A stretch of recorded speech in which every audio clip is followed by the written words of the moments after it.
นะโมพุทธายะสิทธังนะโมพุทธายะสิทธังนะโมพุทธายะสิทธัง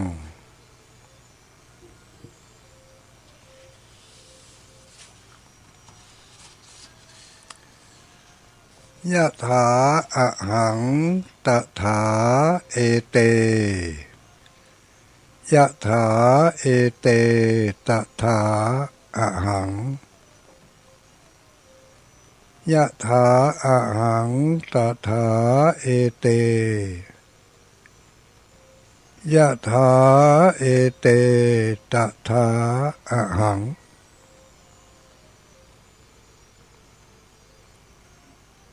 ยะถาอะหังตถาเอเตยะถาเอเตตถาอะหัง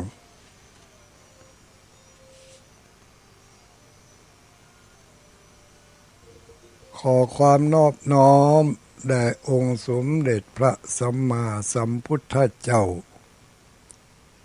ขอน้อมอภิวาทแด่พระสัทธรรมเจ้าขอน้อมนมัสการแด่พระอริยสังฆเจ้าขอถวายความเคารพนับถือมายังท่านพระคุณเจ้าท่านเจ้าคณะพระสังฆาธิการท่านครูบาอาจารย์พระสงฆ์องค์สังฆเจ้าทุกรูปทุกตนทุกองค์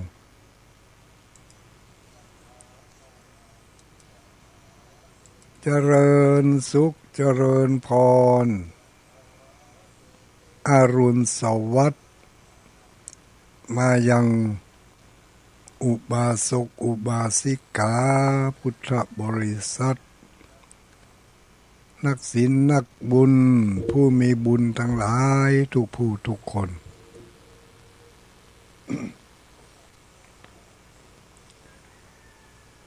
เจ้าวันนี้เป็นเจ้าของวันพฤหัสบดีที่5เดือนมิถุนายนเดือนที่เดือนที่6แล้วนี่ วันที่มิถุนายนเดือนที่6ของปีปฏิทินเดือนที่9ของปีเดือนที่9ของปีเมืองปีไทยเนาะของปฏิทินไทยปฏิทินเมืองเดือนที่9ปฏิทินไทยเดือนที่7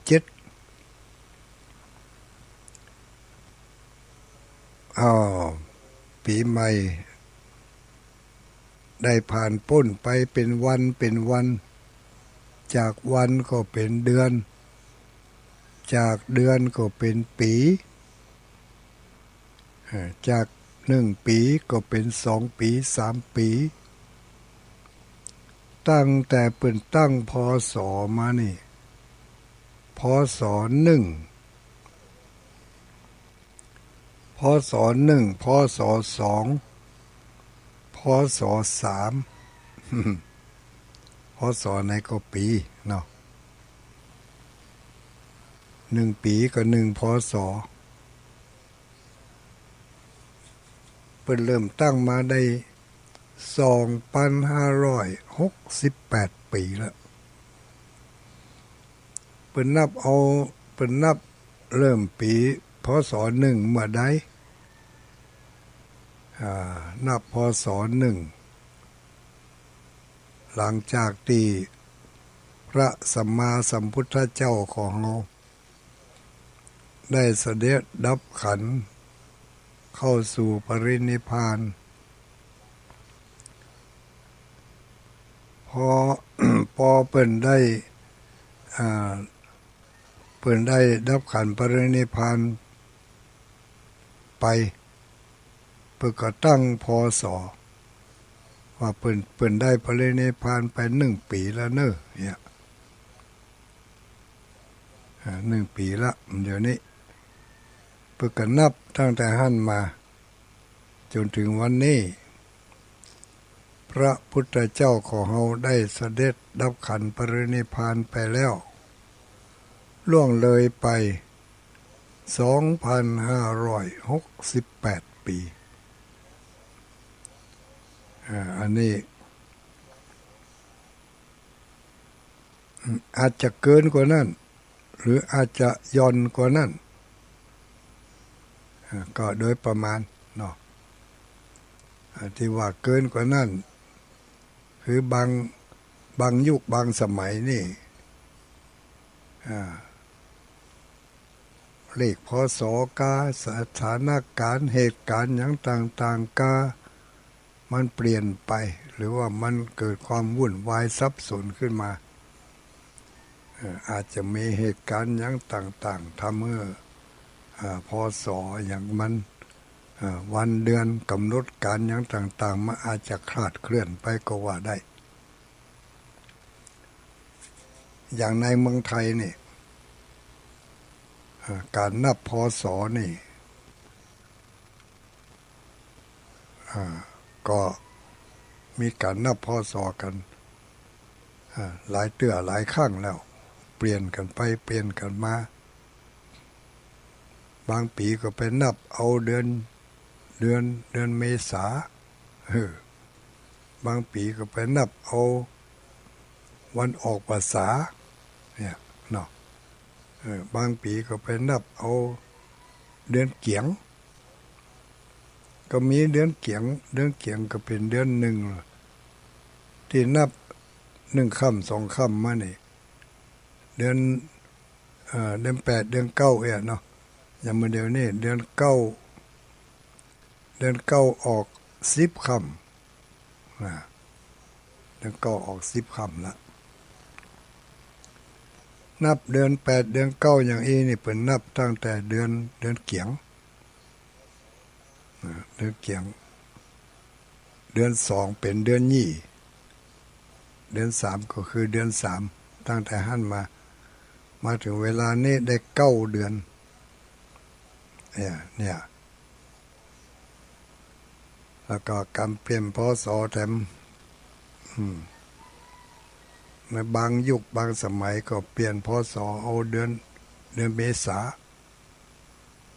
บางยุคบางสมัยก็เปลี่ยนพศเอาเดือนมกรามีเหตุการณ์หลายอย่างที่ทำให้การนับปีที่ตั้งแต่พระสัมมาสัมพุทธเจ้าเสด็จดับขันธ์พระปรินิพพานไปมีการคลาดเคลื่อนก็จึงทำให้พศล่วงไปแล้วได้กี่ปีก็บ่แน่นอน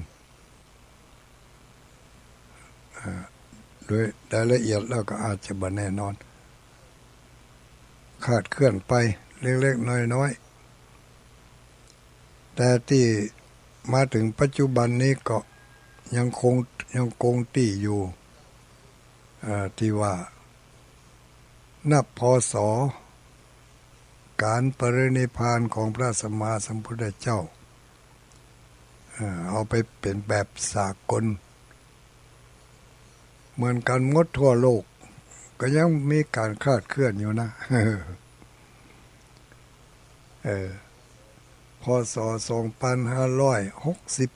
2568 ปีปลายทำ กี่เดือน68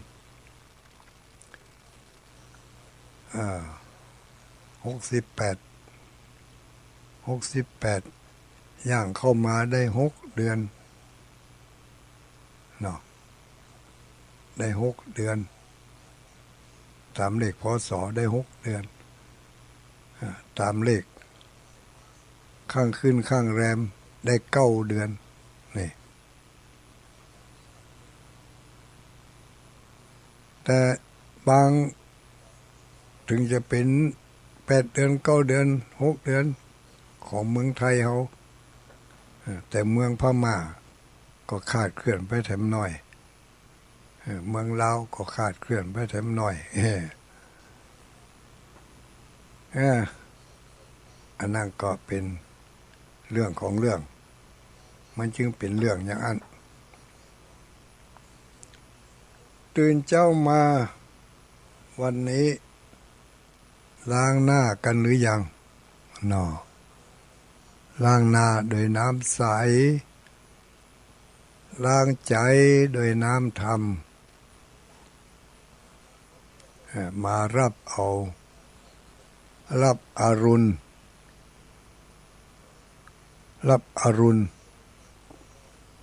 รับแสงสว่างของของดวงอาทิตย์บางที่ก็อาจจะแสงสว่างแจ้งใสตะวันจะออกแล้วนี่บางที่ก็ตะวันแมนนักก้าบเดี๋ยวนี้ที่วัดม่อนชมพอนี่ก็แจ้งลึ่งแล้วตื่นเจ้ามาล้างหน้าด้วยน้ำใสล้างจิตล้างใจให้ใสสะอาดโดยน้ำแห่งพระสัทธรรมขององค์พระสัมมาสัมพุทธเจ้าน้ำใสล้างหน้าล้างเนื้อล้างตัวน้ำพระธรรมล้างจิตล้างใจให้ใสสะอาดบริสุทธิ์จิตใจที่บริสุทธิ์จิตใจที่สะอาดทำเมื่อเกิดความสงบทำเมื่อเกิดความสงบความอบอุ่นเกิดความม่วนอกม่วนใจสบายอกสบายใจก็บ่ต่างจากที่เราได้ล้างหน้าล้างตาล้างเนื้อล้างตัวเมื่อเกิดความสกปรกของหน้าตาเนื้อตัวอย่างตอนกลางวันไปทำการทำงานมาเสร็จการเสร็จงานล้างเนื้อล้างตัวล้างหน้าล้างตาเกิดความสบายลูกเจ้ามาได้ล้างหน้าล้างตาก็มีความม่วนความสบายความมั่นใจถ้าบ่ได้ล้างบ่ได้สวยมันก็บ่ค่อยจะม่วนหน้าม่วนตาบ่กล้าที่จะโชว์หน้าโชว์ตากลัวเปิ้นหันหน้าบูดหน้าบึ้งหน้าสกปรกมีกะขี้หูขี้ตาผมเผ้าก็ลุงลังเนาะการเนื้อตัวอะไรก็ไม่เรียบร้อยแต่ถ้าได้ล้างหน้าล้างตาให้แล้วล้างเนื้อล้างตัวแต่งตัวคัดสีสวีวันดูดีดูงามก็มั่นใจที่จะโชว์ได้ที่จะโชว์ได้มันก็บ่มีความขุ่นมัวบ่มีความสลังสังกาเรื่องความสกปรกของหน้าตาในอกในใจของเฮาก็เหมือนกันถ้าบ่ได้คัดสีสวีวันบ่ได้สวยบ่ได้ล้างใจมันก็ขุ่นใจมันก็มัวหม่นหมองหม่นเล่าเศร้าหมองถ้า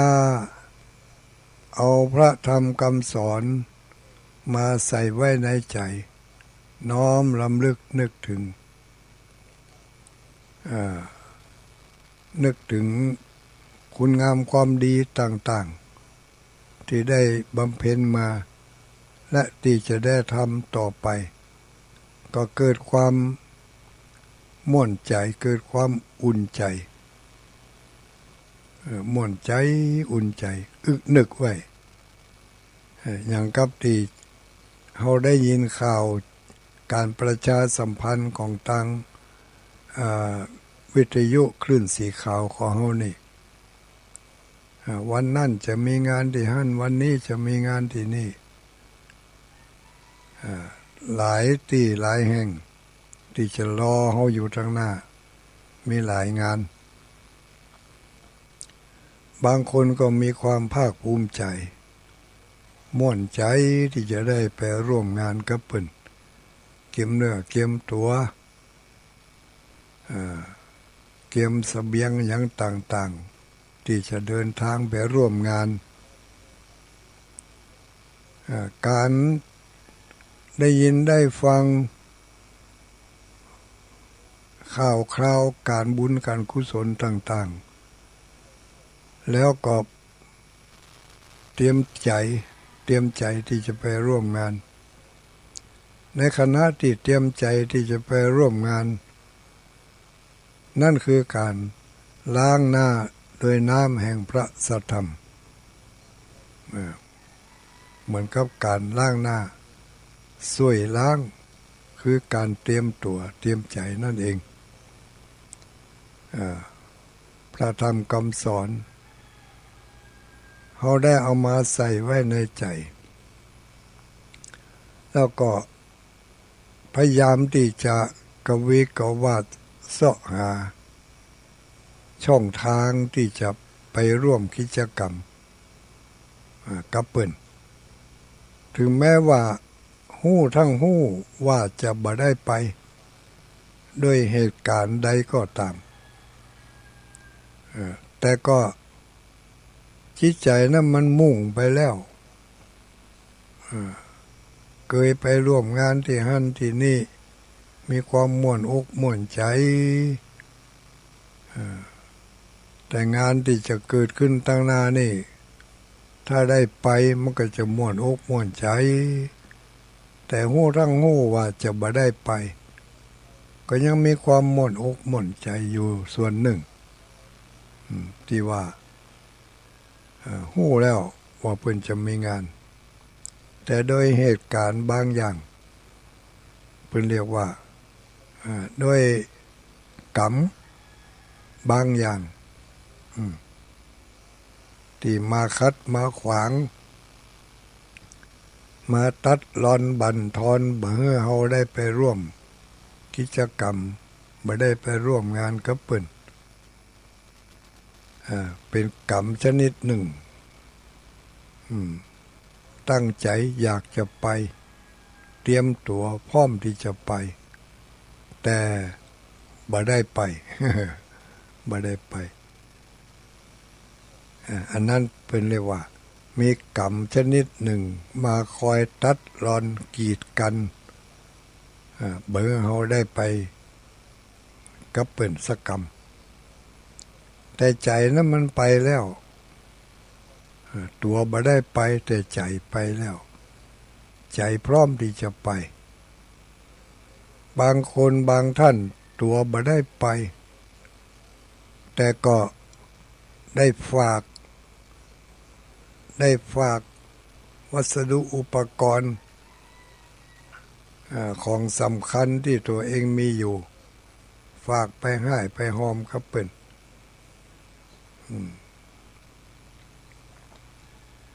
อย่างกับ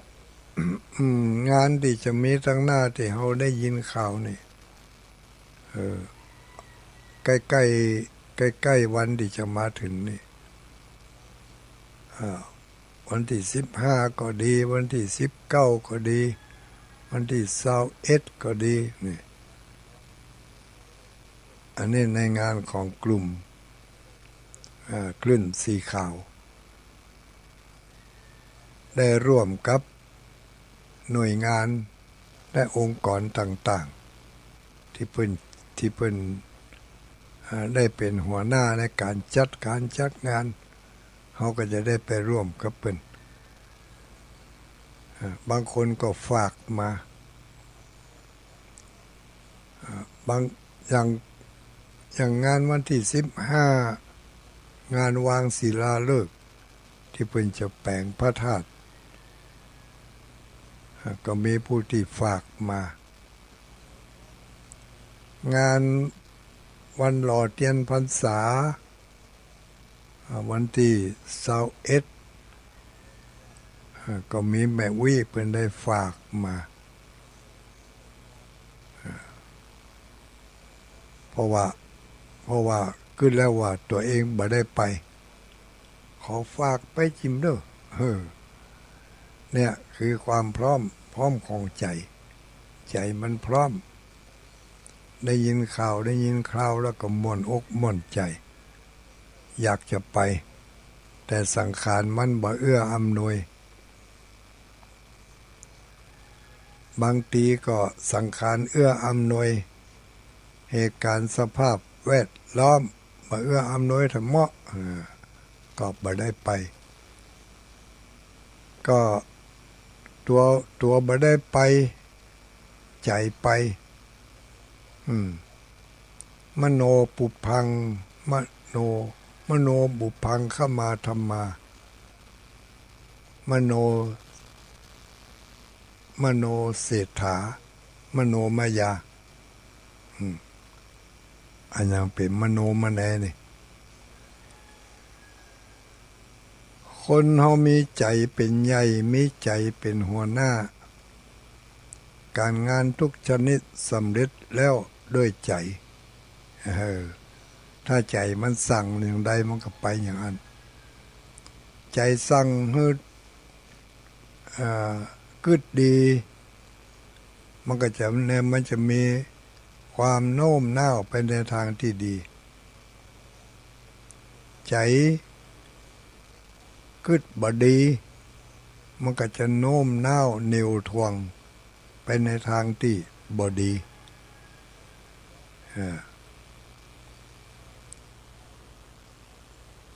กึดดีกึดถูก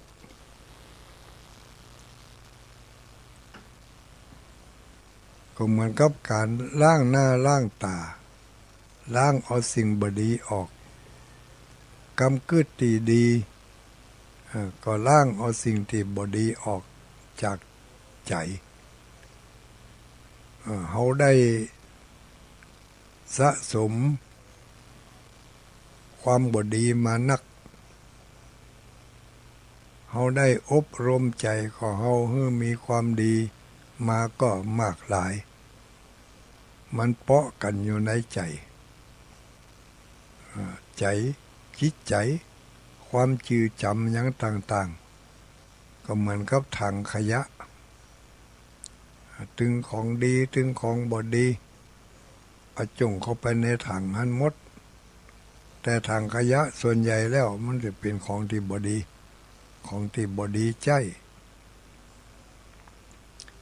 ของบ่ดีใจของบ่ดีกินเอาไปจงไว้ในถังขยะมันก็รับ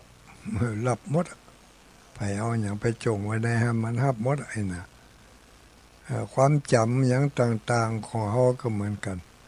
ทั้งความดีและทั้งความบ่ดีเมื่อมันเกิดขึ้นมาแล้วมันก็จำบางเตื้อก็บ่ใช่จำบ่ได้นั่นยังเก็บมานึกทบทวนแห่งกรรมมานึกทบทวนเหตุการณ์บางอย่างเกิดขึ้นกับเราเป็นเหตุการณ์ที่บ่ดีเนี่ยเรากัดกลุ่มนักอกนักใจขุ่นมัวทั้งที่รู้ว่ามันเป็นทุกข์แต่พอเกิดขึ้นได้ก็ยังเกิดต่อไปทำบัสวะเถอะยังเกิดต่อไปทำเกิดถึงเหตุการณ์อันนั้นเกิดขึ้นกับเราแล้ว แล้วเขาก็ยังกึดต่อไปทั้งที่หู้อยู่ว่ากึดไปได้มันก็เป็นทุกข์ขอความนอบน้อมแด่พระธรรมบางเหตุการณ์นี่กึดได้เนี่ยบ่ได้ทำบ่ได้แต่ก็ยังเก็บมากึดอยู่กึดต่อไปกว่าจะหู้สุกตัวมาความทุกข์พอกินไปพุ่นแล้วจัดหนักแต่ก็ยังบัดซะยังเก็บมากึดต่อไปกึดได้บางอย่างกึดได้เนี่ยได้บางอย่างกึดได้เนี่ยบ่ได้ทำบ่ได้แม้แต่การกึดที่จะวางแผนเนี่ยอย่างอันแต่กึดไปแล้วมันก็เนี่ยบ่ได้อยู่ดีก็ยังกึดอยู่ก็ยังกึดอยู่อย่างนั้นฝังใจอยู่มายอมซะมายอมวางมันเป็นความทุกข์มันก็กัดกร่อนใจกำลังใจมันอ่อนไป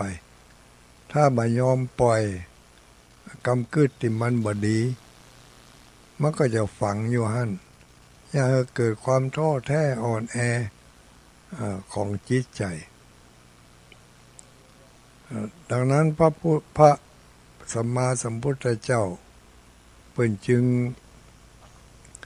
วางแนวทางเอาไว้ให้เฮากึดปล่อยกึดวางกึดสละทิ้งกึดลืมกึดให้มันลืมที่มันจะลืมได้กึดที่มันจะปล่อยจะวางได้ก็ต้องหาช่องทางหลายอันหลายอย่างมาเปรียบเทียบ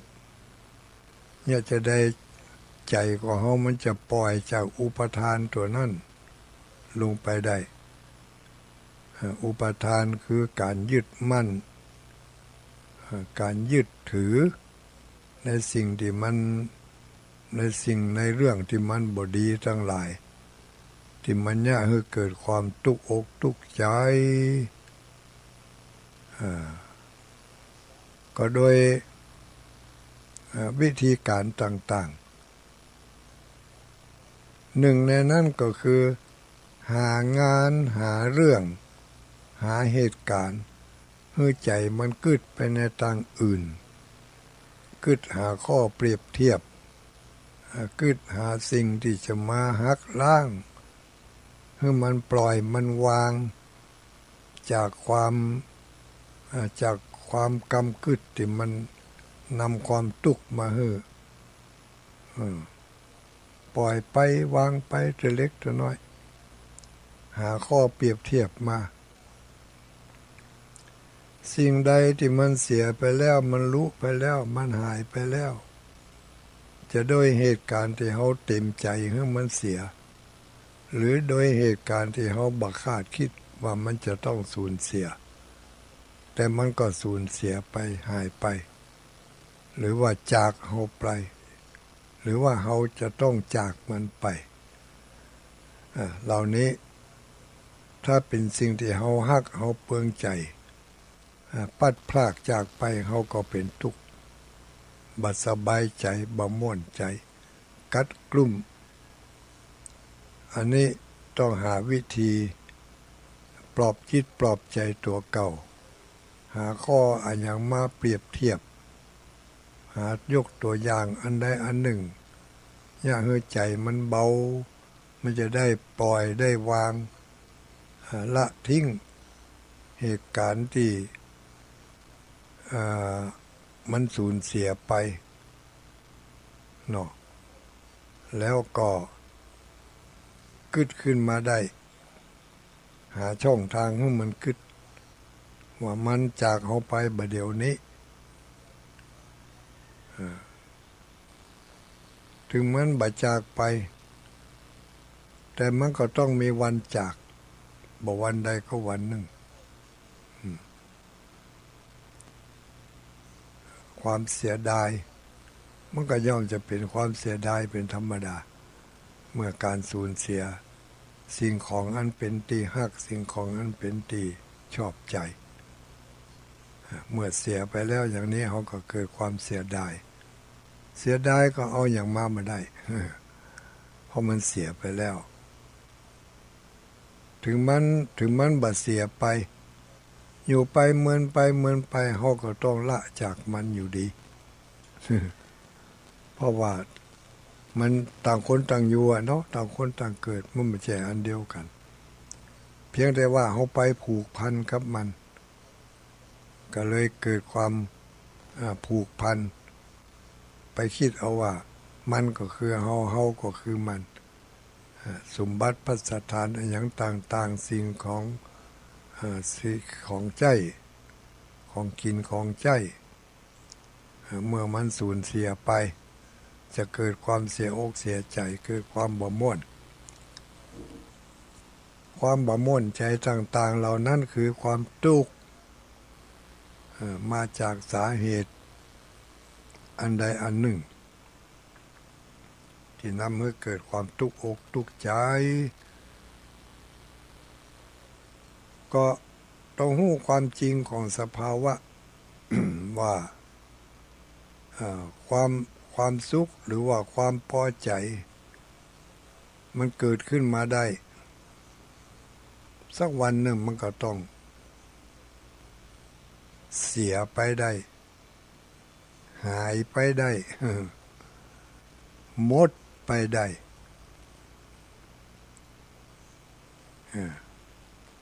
ความเป็นจริงมันเป็นอย่างนั้นถึงมันบาดเสียเพราะเหตุอันใดอันหนึ่งแต่มันก็ต้องสูญเสียไปด้วยกาลเวลาบางคนที่ไปเข้าใจว่ามันก็บ่น่าจะจากด่วนไปถึงขนาดนี้เพราะมันน่าจะด่วนแต่มันก็ด่วนเพราะอะไรเพราะว่ามันถึงเวลาของมันเมื่อถึงเวลาของมันแล้วมันก็ต้องไปตามวันเวลาของมันถ้าเข้าใจอย่างนี้ก็เขาก็จะทำอกทำใจได้ไปตัวเล็กตัวน้อยตัวเล็กตัวน้อยเมื่อสูญเสียไปความสบายใจก็เกิดขึ้นเพราะเขารู้เท่าทันว่ามันถึงจะเสียมันเสียไปแล้วหอกไว้อย่างเป็นอย่างที่เขากึดไว้จริงๆอย่างนี้ก็เรียกว่าล้างหน้าด้วยน้ำใสมีสิ่งสกปรกติดเนื้อติดตัวติดหน้าติดตาล้างออกไปล้างใจคือล้างความขุ่นมัวล้างความอั้นตันใจล้างความขิ้งเคียดล้างความโกรธล้างความโลภล้างความหลงล้างความหั่นพิษล้างความกึดพิษออกโดยน้ำแห่งพระสัทธรรมของพระสัมมาสัมพุทธเจ้าล้างความตนีทีเหนียวล้างความขี้จี้ ล้างความหันแก่ตัวออกไปโดยน้ำแห่งพระสัทธรรมจะมีวิธีล้างอย่างใดครูบาอาจารย์พระสงฆ์องค์สังฆเจ้าในคลื่นสี่ข่าวต่างสถานีวิทยุเพื่อก็ทางตนต่างองค์ก็มีวิธีที่จะมอบปันให้เราได้เอาไปช่วยไปล้างตามขั้นตามตอนตั้งแต่หยาบเข้าไปจนถึงวิธีที่ละเอียดบ่ได้ยังบ่พอยังละเอียดสุขุมานทำละเอียดยิ่งกว่าละเอียดนั่นก็คือวิธีการ ปฏิบัติคัดสีส้อยร่างสิ่งสกปรกของจิตใจขั้นแรกล้างความบอดีขั้นหยาบของร่างกาย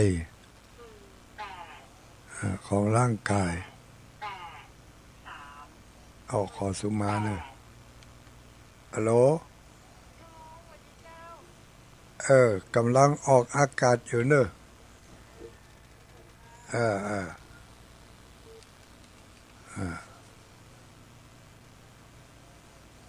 มีญาติโยมโทรมา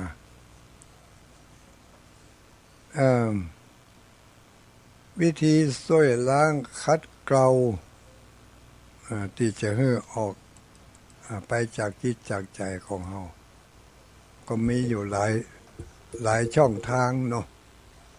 ตั้งแต่ขั้นหยาบจากขั้นหยาบไปก็ถึงขั้นละเอียดขั้นหยาบการช่วยล้างในขั้นหยาบหรือว่าแบบพื้นที่เราได้หู้กันตั้งแต่ไหนแต่ไรมาก็คือการช่วยล้างกายกรรมวจีกรรมมั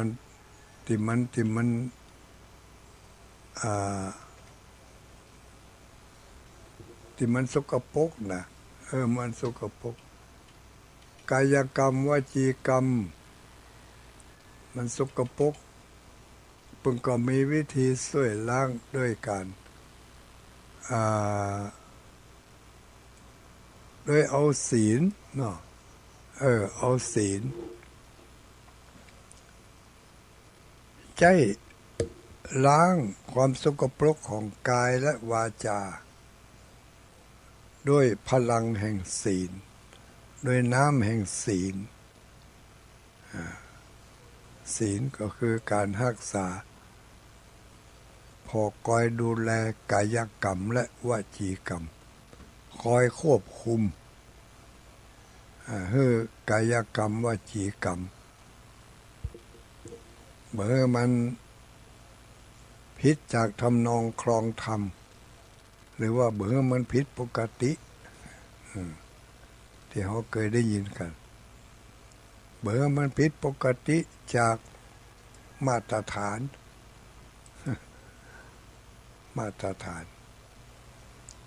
ความผิดปกติของมาตรฐานของศีลมาตรฐานของมนุษย์โดยอาศัยพลังของศีลล้างจิตล้างใจหรือว่าควบคุมใจโดยพละและอำนาจของธรรมของพระธรรม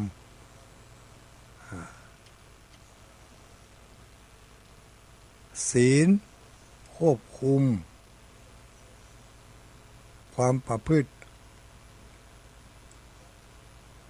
ของกายกรรมวจีกรรมธรรมควายควบคุมประคับประคองใจ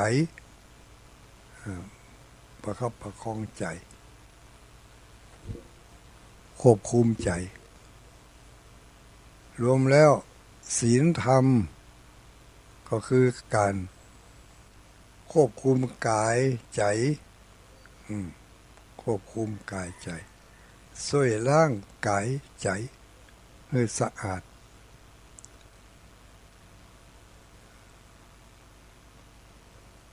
เมื่อกายสะอาดใจสะอาดวาจาสะอาดก็เกิดความเบาโล่งเกิดความมั่นใจพร้อมที่จะโชว์หน้าโชว์ตา ว่าตัวเองเป็นคนมีศีลมีธรรมเป็นคนมีคุณงามความดีรู้ว่าตัวเองมีคุณงามความดีก็เกิดความภาคภูมิใจท ที่สามารถควบคุมได้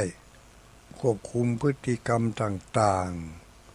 ๆควบคุมได้อย่างนี้ก็ม่วนใจจะอยู่ที่ไหนจะไปที่ไหนจะเนี่ยอันยังก็มันมีความอึดอัดขัดข้องจะอยู่กับไผที่ไหนสังคมใดอยู่ได้จะเข้ากับกลุ่มใดก็เข้าได้อันนี้สังเกตจากตัวเองได้ถ้าไปเข้าในกลุ่มใดหมู่ใดไปพอเปิ่นอู้กับเปิ่นบาทุกอกบาทุกใจบ่อยากจะอยู่บ่อยากจะร่วมนั่นอันดับแรกก็มีอคติละ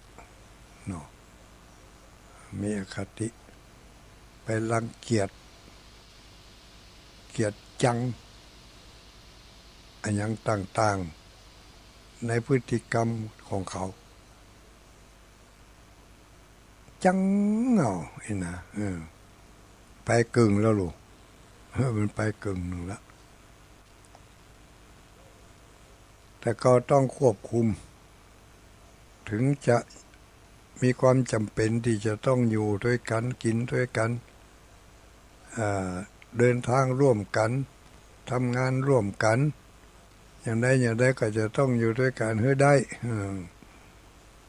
ก็อยู่ที่ใจกำนันควบคุมเป็นสังคมที่เลวร้ายถ้าเขาไปมีความจำเป็นจะต้องอยู่เขาก็ต้องอยู่จำเป็นจะต้องคบหาสมาคมก็ต้องคบหาสมาคมแต่ก็ต้องป้องกันตัวป้องกันกิริยาท่าทางเบื่อมันไปอย่างเขาที่เขาไปที่เขาอยู่ที่เขาจำเป็นต้องอยู่เพราะเกิดความจำเป็นที่จะต้องอยู่อย่างนั้นอยู่กับคนนั้นอยู่กับกลุ่มนั้นอันนี้ก็อยู่ที่การควบคุมประคับประคองจิตใจของเราให้เกิดความสบายอกสบายใจได้ก็ด้วยการน้อมจิตน้อมใจเข้าสู่กระบวนการของศีลของธรรมนั่นเองเนาะศีลธรรมนำความสุขมาให้ถ้าขาดศีลขาดธรรมมันก็จะเงียบไปเลยทำไปเลยความบัดสะดวกอย่างใดอย่างหนึ่งมันก็จะต้องประคับประคองให้ได้ขออนุญาตเด้อฮัลโหล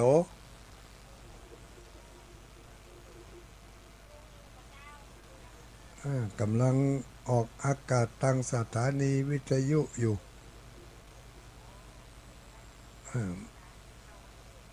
มาเลย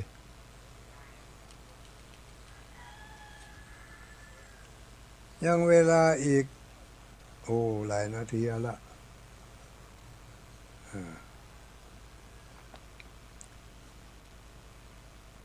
ข่าวสารงานบุญทุกวันทุกคืนเขาก็ได้ยินมาเนาะเกี่ยวกับการที่จะมีงานประจำของกลุ่มอย่างหนึ่งงานประเพณีพื้นบ้านของเขาอย่างหนึ่งกิจกรรมที่จะช่วยให้เขาได้ชำระสล้างจิตล้างใจล้างหน้าล้างตาก็มันเป็นกิจกรรมที่จัดสร้างขึ้นมา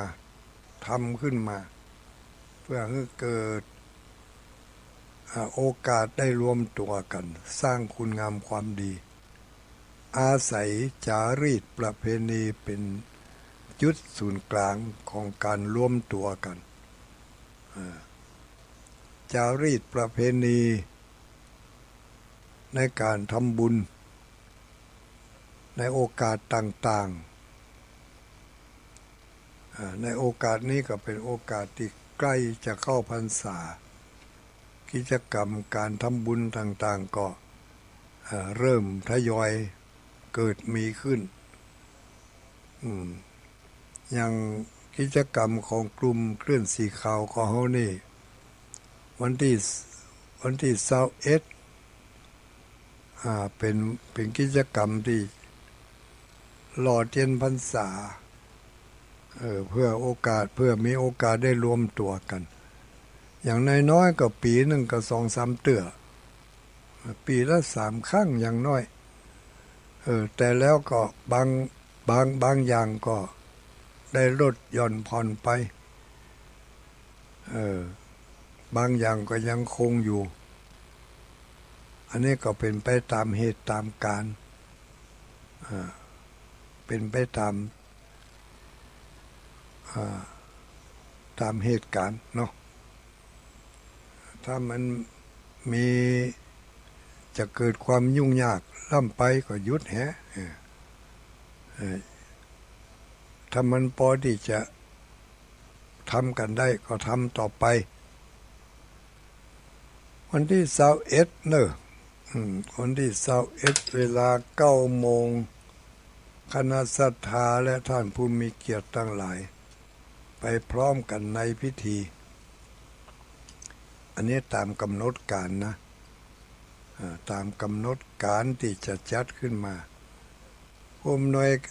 เมื่อถึงเวลาแล้ววันที่21ในวันหล่อเทียนพรรษานะกำหนดการก็มีว่าในวันนั้น9 โมงคณะศรัทธาญาติโยมผู้มีเกียรติถึง2 ฝ่ายถึงฝ่ายภายในและฝ่ายภายนอกได้มีการรวมตัวกันณมณฑลพิธีก็คือที่วัดแม่ห้องไข่เมื่อรวมตัวกันแล้วก็จะมีการจุดธูปจุดเทียนก่อนจะมีการจุดธูปจุดเทียนผู้ที่ก่อตั้งหรือว่าผู้ที่เป็นหัวหน้าหัวตาในการดำเนินงานก็จะได้กล่าววัตถุประสงค์ของการจัดงานในครั้งนี้แจ้งให้หมู่ผู้ที่ไปร่วมงานได้รับทราบเสร็จแล้วก็จะมีการจุดธูปจุดเทียนไหว้พระสมาทานเบญจศีลจากนั้นพระสงฆ์องค์สังฆเจ้าเจริญชัยมงคลคาถาโดยเจริญพุทธคุณพระพุทธคุณอิติปิโสอิติปิโสสวดอิติปิโสไปเลยศรัทธาญาติโยมก็เอาเทียนเอาขี้ผึ้งไปหล่อเทียนหล่อลงในบอกในกระบอกในแบบพิมพ์อิติปิโสจบแล้วสวดสวากขาโตจบแล้วก็สวดสุปฏิปันโนไปเลยพระสงฆ์เป็นชุดไปชุดใน9 รูปศรัทธาญาติโยมก็ตักขี้ผึ้งไปหล่อลงในกระบอกหล่อเทียนรับตานึกเอาอย่างกับปีที่แล้วเมื่อหล่อเทียนหล่อไปทิกจนถึงเวลา11 โมงปลายก็จะมีการถวายภัตตาหารเพลแก่พระสงฆ์องค์สังฆเจ้าอาหารเพลนั้นใครจะร่วมเป็นเจ้าภาพถวาย จะเอาไปตัวก็ได้ถ้ามันจะยุ่งยากที่จะเอาไปตัวไหนจะคนไหนจะรถไหนจะสิ่งของก็เอาเป็นจตุปัจจัยสตางค์ส่งไปขอให้เพิ่นเนี่ยให้อีกก็ได้ ขอให้เพิ่นจัดให้น้อยเน้ออาหารที่จะเอาไปถวายพระสงฆ์องค์สังฆเจ้าต่างวัดแม่ฮ่องไข่ก็ได้จัดไปจองโต๊ะจีนอาหารตามสั่งโต๊ะจีนไว้ก็หลายชุดอยู่เนอะประมาณ30 โต๊ะองค์กหาเพื่อจะต้อนรับศรัทธาญาติโยมและพระสงฆ์องค์สังฆเจ้าอันนี้ก็โต๊ะถ้าจะเป็นเจ้าภาพโต๊ะจีนก็ถวายพระทหารก็โต๊ะละ 1,000 นะเขาเอาแบบง่ายๆเอาแบบเบาๆเอาโต๊ะละ 1,000เพราะว่าทางร้านจะได้ไปจัดโต๊ะจัดตั้งจัดเก้าอี้อย่างไว้ที่มันยังมีว่างอยู่บนโต๊ะศรัทธาญาติโยมก็จะได้เอาอาหารที่เอาไปออกโรงทานเอาไปร่วมถวายพระสงฆ์ไปด้วยเอาไปถวายในระหว่างที่พระสงฆ์ฉันเพลนั่นศรัทธาญาติโยมทั้งหลายก็ร่วมรับประทานอาหารมื้อกลางวันด้วยกันไผมีอาหารการกินอะไรอย่างเอาไปเพาะไปหอมกันเอาไปอวดกันเอาไปโชว์เป็นการโชว์อาหารการกินโชว์ของกินเนาะเอาไปอวดกันกินด้วยกัน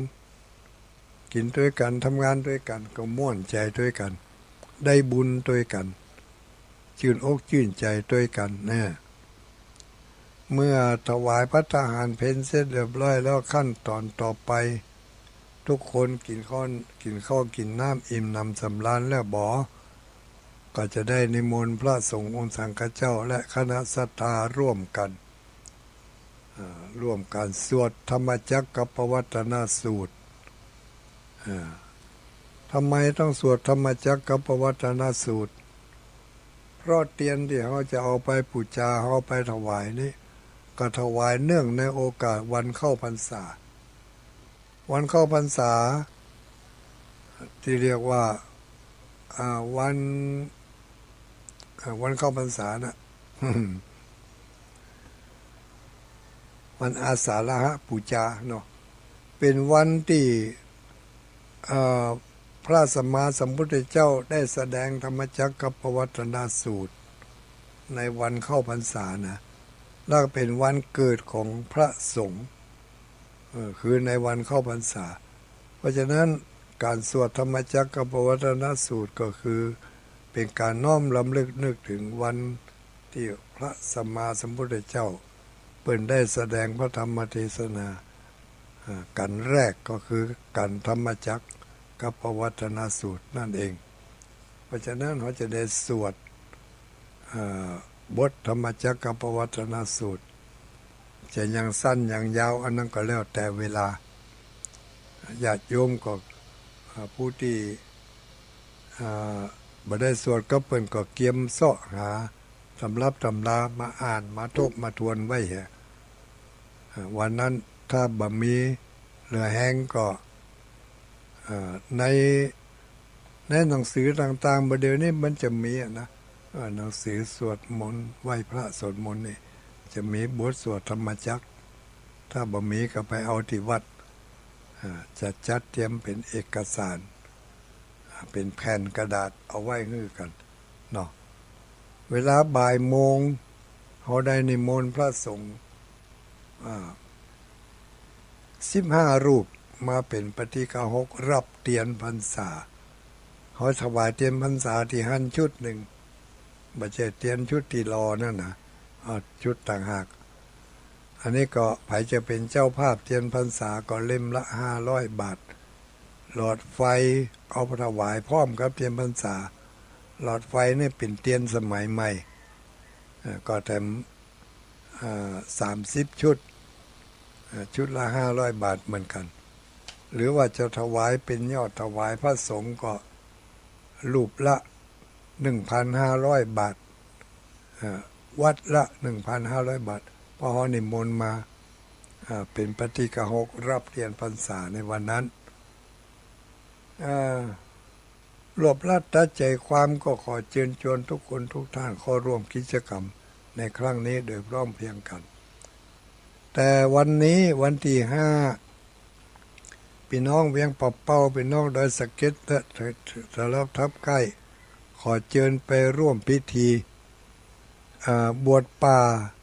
สืบชะตาแม่น้ำกวงลาวที่ศาลแม่นางแก้วเนอะขี่เขานำเข้างายแล้วก็พากันไปร่วมกันบวชป่าสืบชะตาแม่น้ำที่ศาลแม่นางแก้วในวันนี้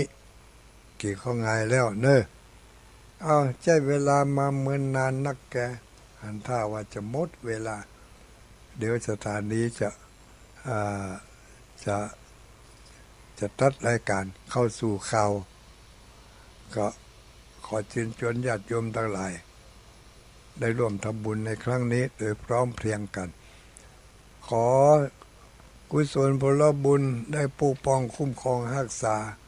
ให้ศรัทธาญาติโยมจงอยู่ดีมีสุขปราศจากทุกโศกโรคภัยไข้พยาธิเหมือนกันกูคนจัตตารโอธรรมาวัฏันติอายุวันโนสุขังปะลัง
อิมังกัมมังณตังโหติมหพลังการงานอะไรที่ทำย่อหย่อนมักไม่มีผลจากพุทธภาษิต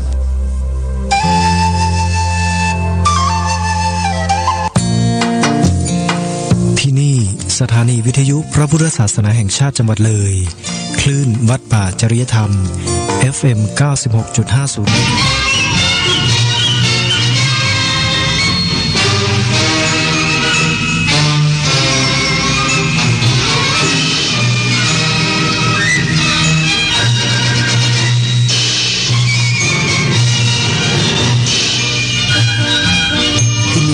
สถานีวิทยุกระจายเสียงแห่งประเทศไทยต่อไปเสนอข่าวซึ่งมีหัวข้อข่าวดังนี้หลายภาคส่วนเดินหน้าแก้ปัญหาตามแนวชายแดนไทยกัมพูชาอย่างเต็มที่โดยยึดหลักสันติวิธีรัฐมนตรีว่าการกระทรวงพาณิชย์ยืนยันพร้อมในการเจรจามาตรการภาษีการค้ากับสหรัฐผู้นำยูเครนเสนอให้มีการหยุดยิงจนกว่าจะจัดให้มีการประชุมร่วมกับผู้นำรัสเซียทัพช้างศึกนักฟุตบอลทีมชาติไทยชุดใหญ่ลงสนามอุ่นเครื่องเอาชนะทีมชาติอินเดีย2-0ก่อนลงแข่งขันเอเชียนคัพรอบคัดเลือกต่อไปเป็นรายละเอียดของข่าวพระบาทสมเด็จพระเจ้าอยู่หัวพระราชทานน้ำหลวงอาบศพและพระราชทานพวงมาลาวางหน้าหีบศพเจ้าหน้าที่ทหารพรานที่เสียชีวิตจากเหตุการณ์ความรุนแรงในพื้นที่จังหวัดนราธิวาสเมื่อวานนี้พระบาทสมเด็จพระเจ้าอยู่หัวทรงพระกรุณาโปรดเกล้าโปรดกระหม่อมให้พลโทไพศาลหนูสังแม่ทัพภาคที่4และผู้อำนวยการรักษาความมั่นคงภายในภาค4เป็นประธานในพิธีเชิญน้ำหลวงอาบศพอาสาสมัครทหารพรานไมตรีบุตรดาสังกัดหน่วยเฉพาะกิจกรมทหารพรานที่46ที่วัดบางนาราอำเภอเมืองนราธิวาสซึ่งเสียชีวิตจากเหตุคนร้ายลอบวางระเบิดรถประชาชน และใช้อาวุธปืนซุ่มยิงใส่จุดตรวจหน้าฐานปฏิบัติการกองร้อยทหารพรานที่ 4614ขณะกำลังพลตั้งจุดตรวจบริเวณหน้าฐานพื้นที่บ้านปอเนาะหมู่ที่ 6 ตำบลสุวารีอำเภอรือเสาะจังหวัดนราธิวาสเมื่อวันที่ 1 มิถุนายนที่ผ่านมา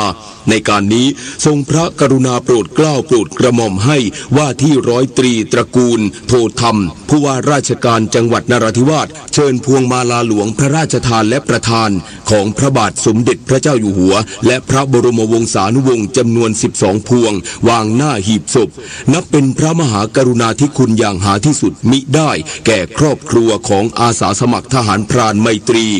จากนั้นได้จัดพิธีส่งศพกลับภูมิลำเนาจากท่าอากาศยานนราธิวาสไปยังสนามบินทหารกองบินที่ 21 อำเภอเมืองจังหวัดอุบลราชธานีและส่งต่อด้วยรถยนต์เพื่อนำไปประกอบพิธีทางศาสนาที่วัดศรีมงคลตำบลคำเขื่อนแก้วอำเภอชานุมานจังหวัดอำนาจเจริญหลายภาคส่วนเดินหน้าแก้ปัญหาตามแนวชายแดนไทยกัมพูชาอย่างเต็มที่เพื่อรักษาอธิปไตยและยึดหลักสันติวิธีโดยในวันที่ 14 มิถุนายนนี้จะมีการประชุมคณะกรรมการเขตแดนร่วมหรือ JBCนายภูมิธรรมเวชยชัยรองนายกรัฐมนตรีและรัฐมนตรีว่าการกระทรวงกลาโหมพร้อมคณะลงพื้นที่ตรวจเยี่ยมกำลังพลกองกำลังสุรนารีและติดตามสถานการณ์ชายแดนไทยกัมพูชาที่อำเภอน้ำยืนจังหวัดอุบลราชธานีช่วงบ่ายวานนี้กล่าวว่าขณะนี้กำลังพลได้เตรียมความพร้อมอย่างเต็มที่ในการดูแลและป้องกันปัญหาที่เกิดขึ้นพร้อมขอให้ยืนหยัดและยึดมั่นในการปกป้องอธิปไตยของประเทศโดยยึดหลักสันติวิธีพร้อมกันนี้ขอประชาชนระวังข่าวสารที่บิดเบือนและให้ติดตามข่าวสารอย่างมีสติกองทัพทหารฝ่ายนโยบายพี่น้องประชาชนส่วนใหญ่เรารักชาติครับเราไม่ให้ใครมาละเมิดอธิปไตยดินแดนของเราเด็ดขาดอันนี้ท่านมั่นใจได้การต่อสู้หรือการพยายามสู้กันในระหว่างที่มันมีปัญหาความขัดแย้งเนี่ยสิ่งสำคัญที่สุดในประเทศมันต้องเป็นหนึ่งเดียว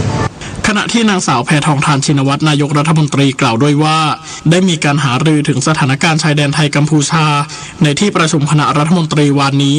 โดยได้เน้นย้ำทุกคนต้องรักและสามัคคีกันรวมถึงสื่อมวลชนให้ช่วยสื่อสารสร้างความเข้าใจในเรื่องดังกล่าวซึ่งรัฐบาลจะทำอย่างเต็มที่ในการรักษาอธิปไตยโดยประสานการทำงานกับทหารถึงทิศทางที่จะดำเนินการเตรียมความพร้อมรักษาความปลอดภัยให้กับคนไทยทุกคนตามแนวทางสันติวิธีรวมถึงการรับมือกรณีเกิดการปะทะนอกจากนี้จะมีการนัดประชุมคณะกรรมการเขตแดนร่วมหรือ JBC ในวันที่ 14 มิถุนายนนี้รัฐบาลเองกับทางทหารมีการคุยกันตลอดว่าจะไปทางไหนอย่างไรนะคะเราเตรียมพร้อมเพื่อจะรักษาความปลอดภัยของคนไทยทุกๆคนแต่แน่นอนว่าเราเลือกสันติวิธีเราไม่อยากให้มีการปะทะกันไม่อยากให้มีการเสียเลือดเสียเนื้อไม่ว่าจะของคนในประเทศไหนเลยก็ตามด้านนายประเสริฐจันทระรวงทองรองนายกรัฐมนตรีและรัฐมนตรีว่าการกระทรวงดิจิทัลเพื่อเศรษฐกิจและสังคมหรือ DE เตือนประชาชนอย่าหลงเชื่อและแชร์ข้อมูลเท็จหลังศูนย์ต่อต้านข่าวปลอมประเทศไทยตรวจพบข่าวปลอมโดยเฉพาะประเด็นที่อ้างว่ารัฐบาลไทยเตรียมประกาศปิดชายแดนไทยกัมพูชา6แห่งไม่เป็นความจริงและจากการประสานงานร่วมกับสำนักงานตรวจคนเข้าเมืองหรือสตม.และหน่วยงานชายแดนที่เกี่ยวข้องยืนยันทุกด่านชายแดนยังเปิดให้บริการตามปกติจึงขอความร่วมมือประชาชนตรวจสอบข้อมูลก่อนส่งต่อหากพบโพสต์ข้อความต้องสงสัย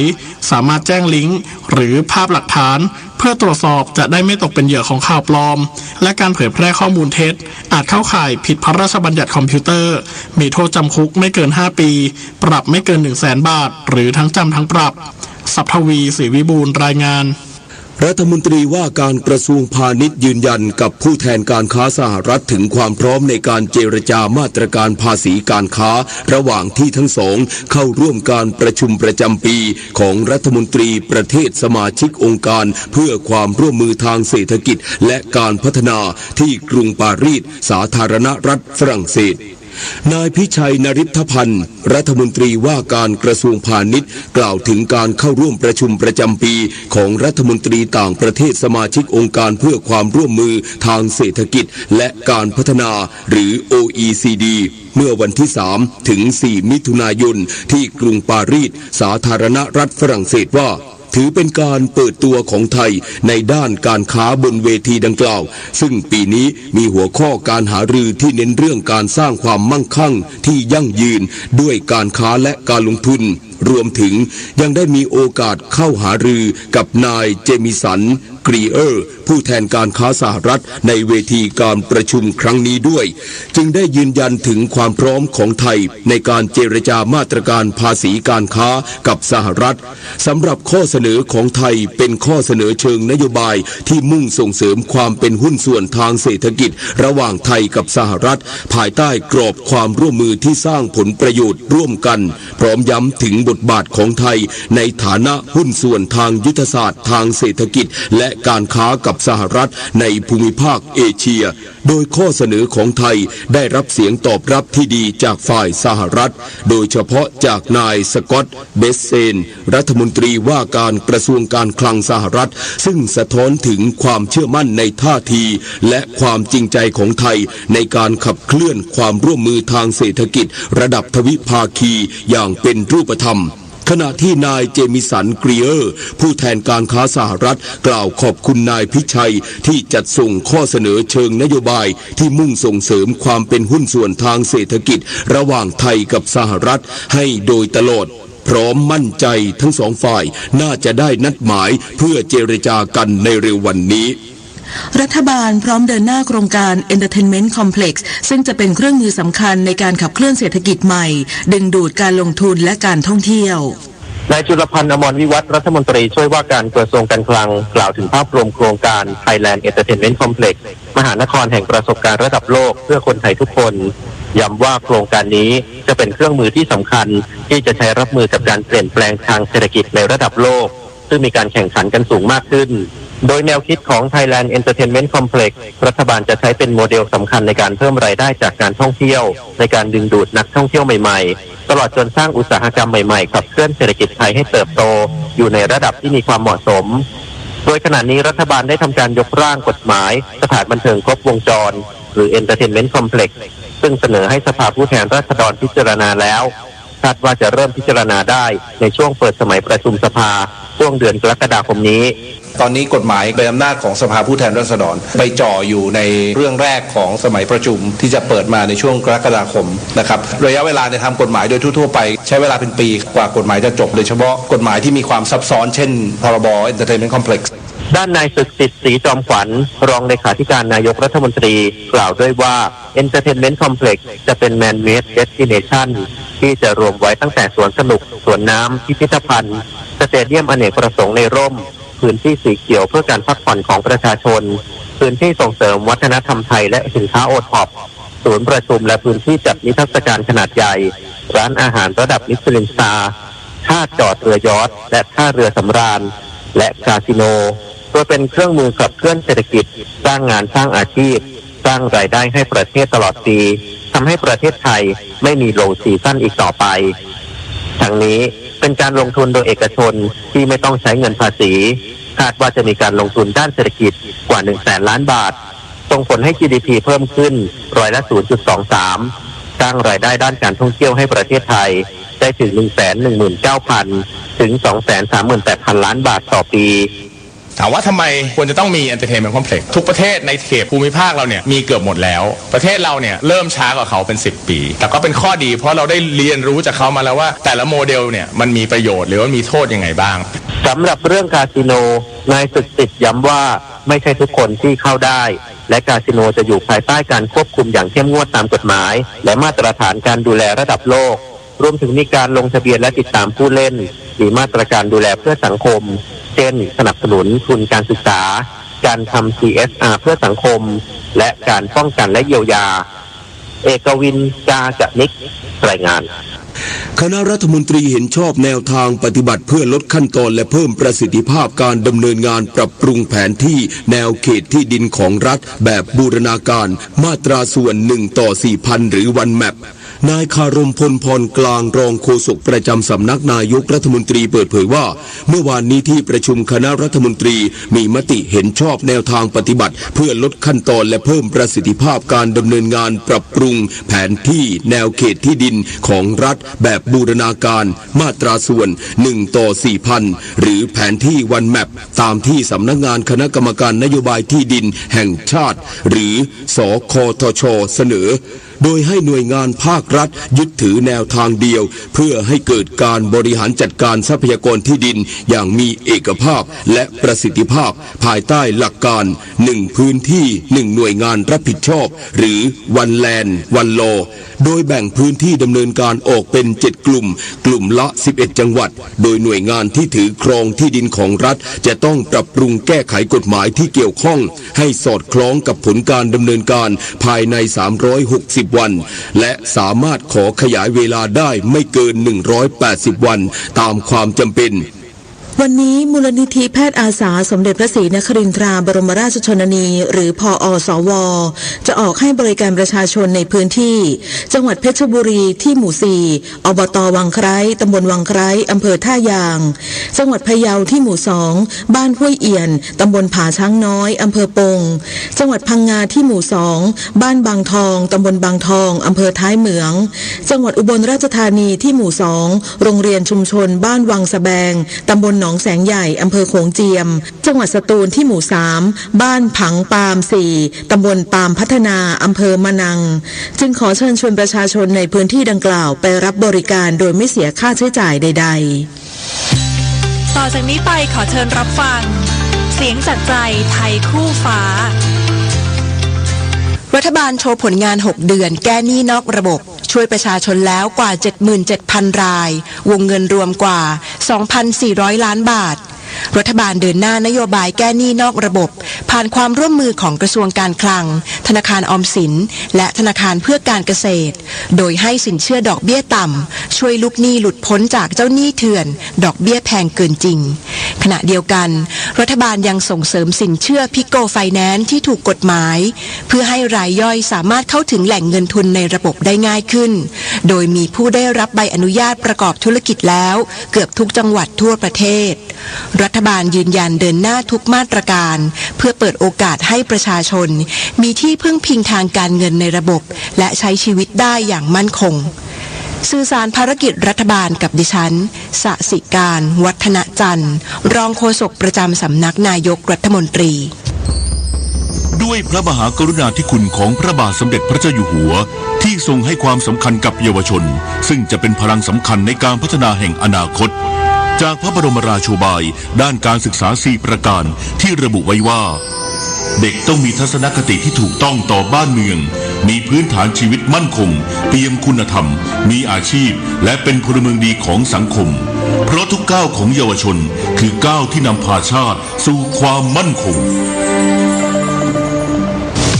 อย่าตามไปนะโอนเงินก่อนตั้งแต่มีช่องทางออนไลน์ชีวิตง่ายขึ้นเยอะใจเย็นนะจะทำอะไรต้องเช็คข้อมูลให้รอบคอบมิจฉาชีพมันเยอะแล้วจะป้องกันยังไงล่ะไม่บอกไม่กรอกข้อมูลส่วนตัวที่สำคัญอย่ากดลิงก์ที่ไม่รู้แหล่งที่มาไม่ใช้ Wi-Fi สาธารณะทำธุรกรรมการเงินตั้งรหัสผ่านที่เดายากเปลี่ยนทุก 3-6 เดือนและออกจากระบบทุกครั้งเมื่อเลิกใช้งานเท่านี้ก็ปลอดภัยมากขึ้นแล้วจ้า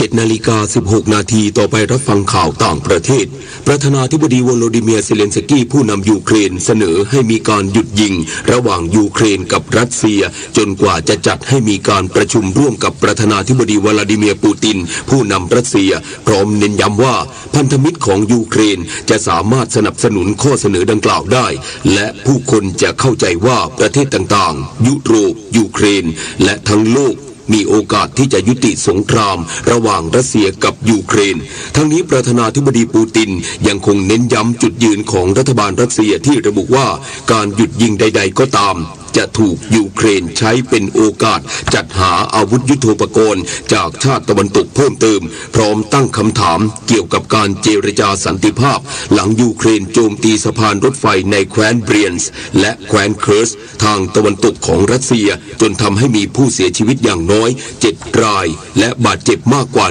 115 รายอ ายาตอเลาะอาลีคาเมเนอีผู้นำสูงสุดอิหร่านยืนยันว่าอิหร่านจะไม่ล้มเลิกการเสริมสมรรถนะแร่ยูเรเนียมซึ่งถือเป็นการปฏิเสธข้อเรียกร้องหลักของสหรัฐในการเจรจาข้อตกลงนิวเคลียร์กับอิหร่านพร้อมเน้นย้ำว่าการเสริมสมรรถนะแร่ยูเรเนียมเป็นกุญแจสำคัญของโครงการนิวเคลียร์อิหร่านและศัตรูของอิหร่านก็ให้ความสำคัญในเรื่องนี้ซึ่งข้อเสนอของสหรัฐ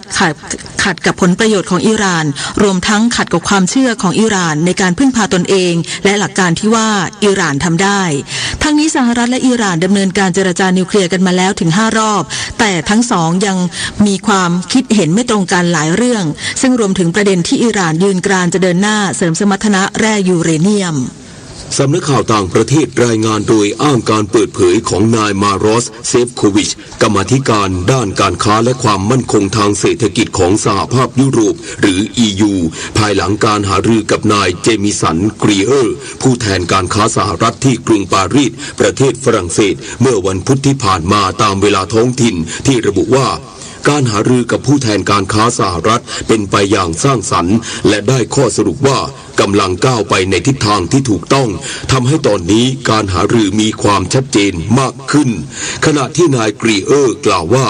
การเจรจาครั้งนี้แสดงให้เห็นว่า EU ปรารถนาที่จะทำงานร่วมกับสหรัฐเพื่อหาแนวทางที่ชัดเจนในการบรรลุเป้าหมายการค้าที่เท่าเทียมทั้งนี้การเจรจาดังกล่าวมีขึ้นหลังประธานาธิบดีโดนัลด์ทรัมป์ผู้นำสหรัฐลงนามคำสั่งฝ่ายบริหารขึ้นภาษีนำเข้าเหล็กและอลูมิเนียมเป็น50%โดยมีผลบังคับใช้ตั้งแต่วันที่4 มิถุนายนที่ผ่านมากระทรวงสาธารณสุขของลาวรายงานว่าในปีนี้ลาวพบผู้ป่วยโรคไข้เลือดออก 1,370 รายและยังไม่มีรายงานผู้เสียชีวิตโดยนครหลวงเวียงจันทร์พบผู้ป่วยโรคไข้เลือดออกมากที่สุดจำนวน456รายรองลงมาได้แก่แขวงหลวงน้ำทา159รายและแขวงเซกอง153รายตามลำดับทั้งนี้กระทรวงสาธารณสุขของลาวเรียกร้องให้ทุกภาคส่วนและประชาชนยังคงเฝ้าระวังและป้องกันการแพร่ระบาดของโรคไข้เลือดออกโดยเฉพาะอย่างยิ่งในช่วงฤดูฝนซึ่งจุดที่น้ำท่วมขังจะกลายเป็นแหล่งเพาะพันธุ์ยุงและเพิ่มความเสี่ยงต่อการติดเชื้อไวรัสไข้เลือดออกพร้อมกันนี้ยังแนะนำประชาชนให้ดำเนินมาตรการป้องกันประจำทุกสัปดาห์ต่อไปรับฟังข่าวกีฬาค่ะการแข่งขันวอลเลย์บอลหญิงเนชั่นลีก 2025 สนามแรกที่กรุงปักกิ่งประเทศจีนทีมนักตบสาวไทยอันดับ 13 ของโลกนำทีมโดยอัชราพรคงยศกัปตันทีมเปิดสนามพบกับโปแลนด์ทีมอันดับ 6 ของโลกซึ่งเกมนี้ผลปรากฏว่าทีมนักตบสาวไทยพยายามเล่นอย่างเต็มที่แต่ยังต้านนักตบสาวโปแลนด์ไม่ไหวแพ้ไป0-3 เซต 22-25 24-26 22-25แล้วต่อไปทีมนักตบสาวไทยจะพบกับเบลเยียมอันดับ 14 ของโลกในวันที่ 5 มิถุนายนนี้เวลา 14 นาฬิกาถ่ายทอดสดทาง YouTube วอลเลย์บอลโวลด์หลังการแข่งขันอัชราพรคงยศกัปตันทีมนักตบสาวไทยกล่าวว่าเกมแรกกับโปแลนด์ภาพรวมถือว่าทำได้ดีและมั่นใจว่าเกมต่อๆไปจะดีขึ้นอย่างแน่นอนเพราะทุกคนเริ่มปรับตัวกับการแข่งขันได้แล้วเราก็ต้องมาปรับปรุงทีมเราแล้วก็ดูข้อด้อยของเขาว่าเราต้องเอาจุดไหนของเราที่เอาไปสู้เขาเพราะว่าวันเนี้ยถือเป็นเกมแรกของเราค่อนข้างสตาร์ทได้ดีแล้วมันจะต้องค่อยๆดีขึ้นเพราะว่าเราเริ่มปรับเข้ากับสนามเข้ากับทุกๆอย่างได้แล้วความรู้สึกฟีลลิ่งต่างๆมันมาแล้วหนูมองว่าจะเป็นเกมที่สนุกค่ะฟุตบอลเกมอุ่นเครื่องตามปฏิทินฟีฟ่าเดย์ทัพช้างศึกทีมฟุตบอลชายทีมชาติไทยชุดใหญ่พบกับทีมชาติอินเดียอันดับ127ของโลกที่ธรรมศาสตร์สเตเดียมซึ่งผลปรากฏว่าทีมนักเตะไทยเป็นฝ่ายเอาชนะไป2-0โดยได้ประตูจากเบนจามินเจมส์เดวิดนาทีที่8และปรเมศอาจวิไลนาทีที่59จากนี้ทัพช้างศึกจะบุกไปเยือนเติร์กเมนิสถานในศึกฟุตบอลเอเชียนคัพ 2027 รอบคัดเลือกนัดที่2ที่อัดการ์บัตสเตเดียมในวันที่10 มิถุนายนนี้ศึกแบดมินตันรายการใหญ่โวทัวร์ซุปเปอร์ 1,000 อินโดนีเซียโอเพ่น 2025 ที่กรุงจาการ์ตาประเทศอินโดนีเซียคู่ผสมเตชะพลพัววรานุเคราะห์กับสุพิศราเพียวสามพรานมืออันดับ 6 ของโลกที่เพิ่งคว้าแชมป์สิงคโปร์โอเพ่นเมื่อสัปดาห์ที่ผ่านมาฟอร์มยังยอดเยี่ยมเอาชนะคู่เก่งเจ้าถิ่นเดชันฟรินันสยากับซิติฟาเดียซินวารามาจันติคู่มืออันดับ 30 ของโลก 2-0 เกม 21-18 21-13ผ่านเข้ารอบ 2 ไปเจอกับสาธิตกูมาคารุณาคารานกับอัจญาวริยัตจากอินเดียด้านชายเดี่ยวรอบแรกวิลกรวุฒิวิทิตสารมืออันดับ 1 ของโลกยังฟอร์มยอดเยี่ยมตบชนะหวังซื่อเหวยมืออันดับ 26 ของโลกจากไต้หวัน 2-0 เกม 21-14 21-12ผ่านเข้ารอบ 2 ไปพบกับลีเซียเหามืออันดับ 19 ของโลกจากไต้หวัน ขณะที่หญิงเดี่ยวพรพิชาเชยกีวงศ์แพ้เฉินยู่เฟยมืออันดับ 5 ของโลกจากจีน 0-2 เกม 10-21 และ 15-21 ตกรอบไปอย่างน่าเสียดายเทนนิสแกรนด์สแลมคอร์ตดินเฟรนช์โอเพ่นที่โรลองการโรสกรุงปารีสประเทศฝรั่งเศสในรอบก่อนรองชนะเลิศหญิงเดี่ยวอารีนาสลาเบนกามือหนึ่งของโลกชาวเบลารุสผู้ชนะเจิ้งฉินเหวินวางอันดับ 8 ชาวจีน 7-6 ไทยเบรก 7-3 และ 6-3 สลาเบนกาผ่านเข้าไปตัดเชือกกับอีกาสเวเทคอดีตมือหนึ่งของโลกดีกรีแชมป์เก่า3 สมัยซ้อนชาวโปแลนด์ที่หัวชนะเอลินาสวิโตรีนามือวางอันดับ 13 ชาวยูเครน 6-1 และ 7-5 ในรอบรองชนะเลิศแข่งขันในวันนี้พิจิตร กาญจนกุลรายงานต่อไปรับฟังพยากรณ์อากาศค่ะพยากรณ์อากาศ 24 ชั่วโมงข้างหน้าประเทศไทยยังคงมีฝนฟ้าคะนองเกิดขึ้นและมีฝนตกหนักบางแห่งในภาคตะวันออกเฉียงเหนือตอนบนและภาคใต้ฝั่งตะวันตกขอให้ประชาชนในบริเวณดังกล่าวระวังอันตรายจากฝนตกหนักไว้ด้วยเนื่องจากมรสุมตะวันตกเฉียงใต้กำลังปานกลางพัดปกคลุมทะเลอันดามันภาคใต้และอ่าวไทยประกอบกับมีร่องมรสุมกำลังอ่อนพาดผ่านประเทศเมียนมาและประเทศลาวตอนบนเข้าสู่หย่อมความกดอากาศต่ำบริเวณประเทศเวียดนามตอนบนสำหรับคลื่นลมบริเวณทะเลอันดามันมีกำลังปานกลางโดยทะเลอันดามันตอนบนมีคลื่นสูงประมาณ2 เมตรบริเวณที่มีฝนฟ้าคะนองคลื่นสูงมากกว่า2 เมตรขอให้ชาวเรือบริเวณทะเลอันดามันและอ่าวไทยเดินเรือด้วยความระมัดระวังและหลีกเลี่ยงการเดินเรือในบริเวณที่มีฝนฟ้าคะนองพยากรณ์อากาศตั้งแต่เช้าวันนี้จนถึงเช้าวันพรุ่งนี้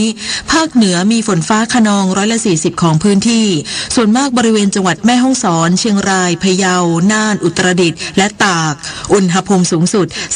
33-37 องศาเซลเซียสภาคตะวันออกเฉียงเหนือมีฝนฟ้าคะนอง140ของพื้นที่และมีฝนตกหนักบางแห่งบริเวณจังหวัดเลยหนองคายบึงกาฬอุดรธานีสกลนครนครพนมและมุกดาหารอุณหภูมิสูงสุด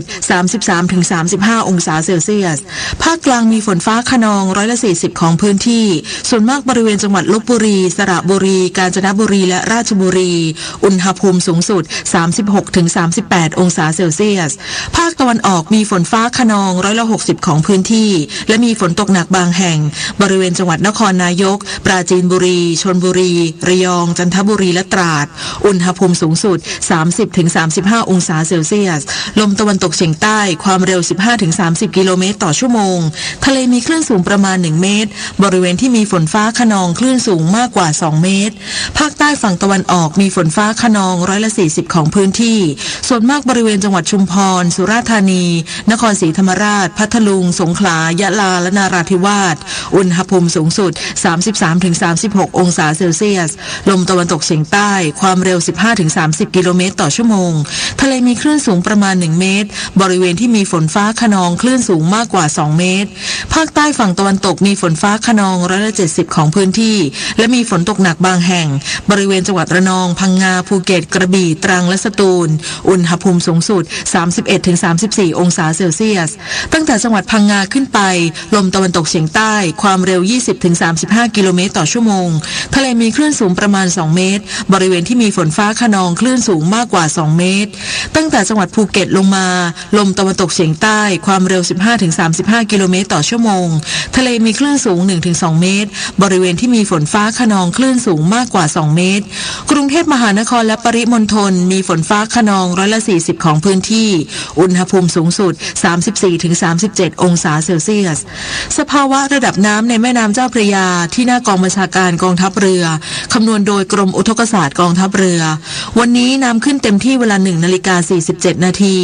สูงกว่าระดับทะเลปานกลาง1 เมตร 21 เซนติเมตรน้ำลงเต็มที่เวลา 10:08 นาทีสูงกว่าระดับทะเลปานกลาง10 เซนติเมตรวันนี้ที่ประภาคารกาญจนาภิเษกแหลมพรหมเทพจังหวัดภูเก็ตดวงอาทิตย์ตกเวลา 18:42 นาทีกรุงเทพมหานครดวงอาทิตย์ตกเวลา 18:43 นาที 1 นาทีกับกปท.กรมการขนส่งทางบกดำเนินมาตรการกำกับดูแลรถสาธารณะให้มีคุณภาพและมีความปลอดภัยได้จัดผู้ตรวจการขนส่งทางบกลงพื้นที่ทุกวันในการตรวจสอบผู้ประจำรถและพนักงานขับรถให้ปฏิบัติตามกฎหมายและอำนวยความสะดวกนักท่องเที่ยวและประชาชนผู้ใช้บริการบริเวณสถานที่ท่องเที่ยวเช่นบริเวณหน้าห้างสรรพสินค้าท่าอากาศยานสุวรรณภูมิและท่าอากาศยานดอนเมืองสถานีขนส่งผู้โดยสารหมอชิต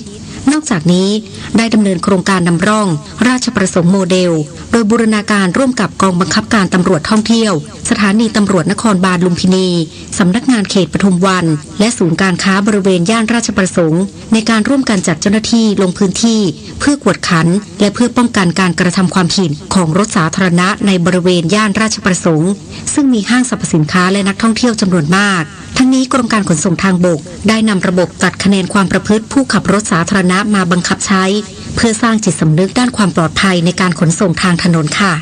ด้วยความปรารถนาดีจากกรมประชาสัมพันธ์และกองทุนเพื่อความปลอดภัยในการใช้รถใช้ถนนกรมการขนส่งทางบกกระทรวงคมนาคมรู้รักภาษาไทยโดยความร่วมมือของสำนักงานราชบัณฑิตยสภาและกรมประชาสัมพันธ์วันนี้เสนอคำว่าพระศิวะพระศิวะเป็นเทพเจ้าที่เกิดจากเทพแห่งสิงสาราสัตว์ผสมผสานกับเทพแห่งสายลมเทพแห่งสิงสาราสัตว์เป็นเทพตามความเชื่อของชาวพื้นเมืองแถบลุ่มน้ำสินธุส่วนเทพแห่งสายลมเป็นเทพของชาวอารยันชาวฮินดูนับถือพระศิวะว่าเป็นเทพเจ้าแห่งการทำลายล้างความชั่วร้ายทั้งมวลพระศิวะนุ่งห่มหนังเสืออย่างฤาษีมีกระโหลกผีเป็นมาลัยมีงูเป็นสังวาลผมมุ่นเป็นสดามีพระจันทร์เสี้ยวประดับที่มวยผมมีพระคงคาไหลออกมาจากมวยผมพระศิวะเป็นเทพเจ้าที่มี3 ตาตาที่3ตั้งขึ้นตรงอยู่กลางหน้าผากตานี้หลับอยู่ตลอดเวลา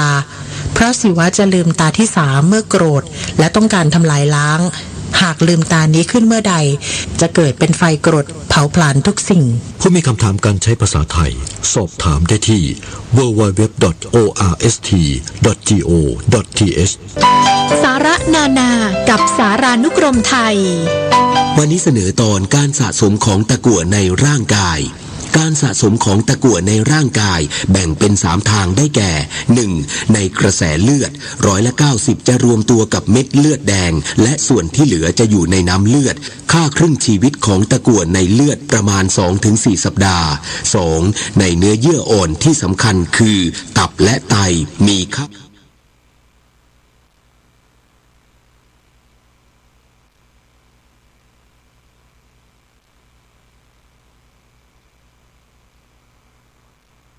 ท่านกำลังรับฟังสถานีวิทยุพระพุทธศาสนาคณะสงฆ์อำเภอฝางวิทยุธรรมะเพื่อพระพุทธศาสนาและชุมชนเครือข่ายวิทยุชุมชนภาคเหนือท่านกำลังรับฟังสถานีวิทยุชุมชนเพื่อการเผยแพร่พระพุทธศาสนาในเครือข่ายสถานีวิทยุคลื่นสีขาวโขทัยเชียงรายแพร่แม่ฮ่องสอนท่านกำลังรับฟังสถานีวิทยุพระพุทธศาสนาคณะสงฆ์อำเภอฝางต่อจากนี้ไปขอเชิญท่านรับฟังรายการธรรมะประทีป2 ทางดำเนินรายการโดยหลวงพ่อพระโกสุจิตานุรักษ์หลวงพ่อเจ้าคณะอำเภอฝาง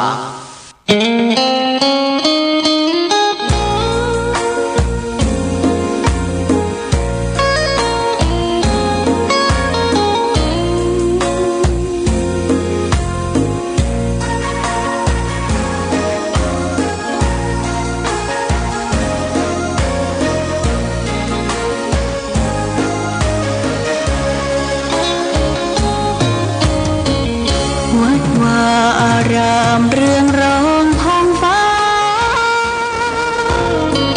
สืบสานนานมาล้ำนาเดินไทยวัดพระบาทอุดมน้ำบ่อสังเล่าขานกันมานานไกลศาสนายิ่งใหญ่ของชนชาวไทย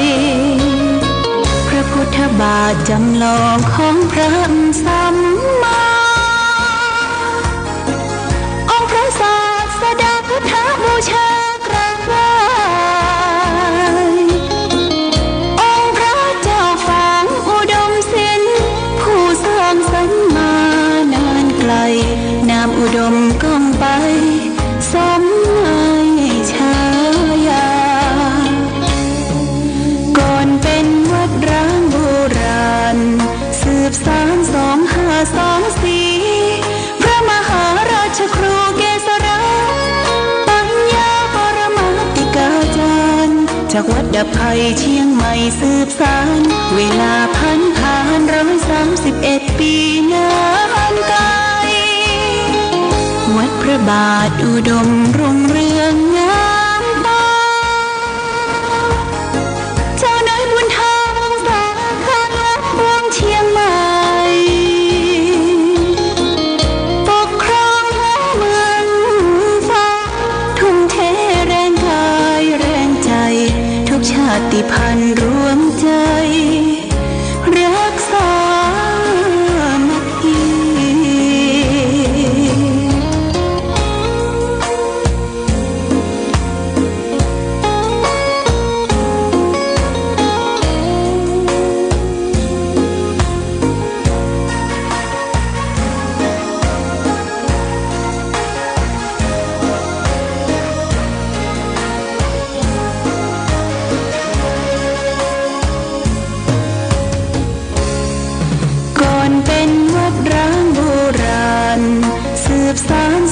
2524พระมหาราชครูเกษราปัญญาปรมาติกาจารย์จากวัดดับภัยเชียงใหม่สืบสานเวลาผ่าน131 ปีนานไกลวัดพระบาทอุดมรุ่งเรืองงามตาเจ้านายบุญธรรมสาขาเมืองเชียงใหม่ปกครองเมืองฟ้าทุ่มเทแรงกายแรงใจทุกชาติพันธุ์รวมใจรักษามัคคี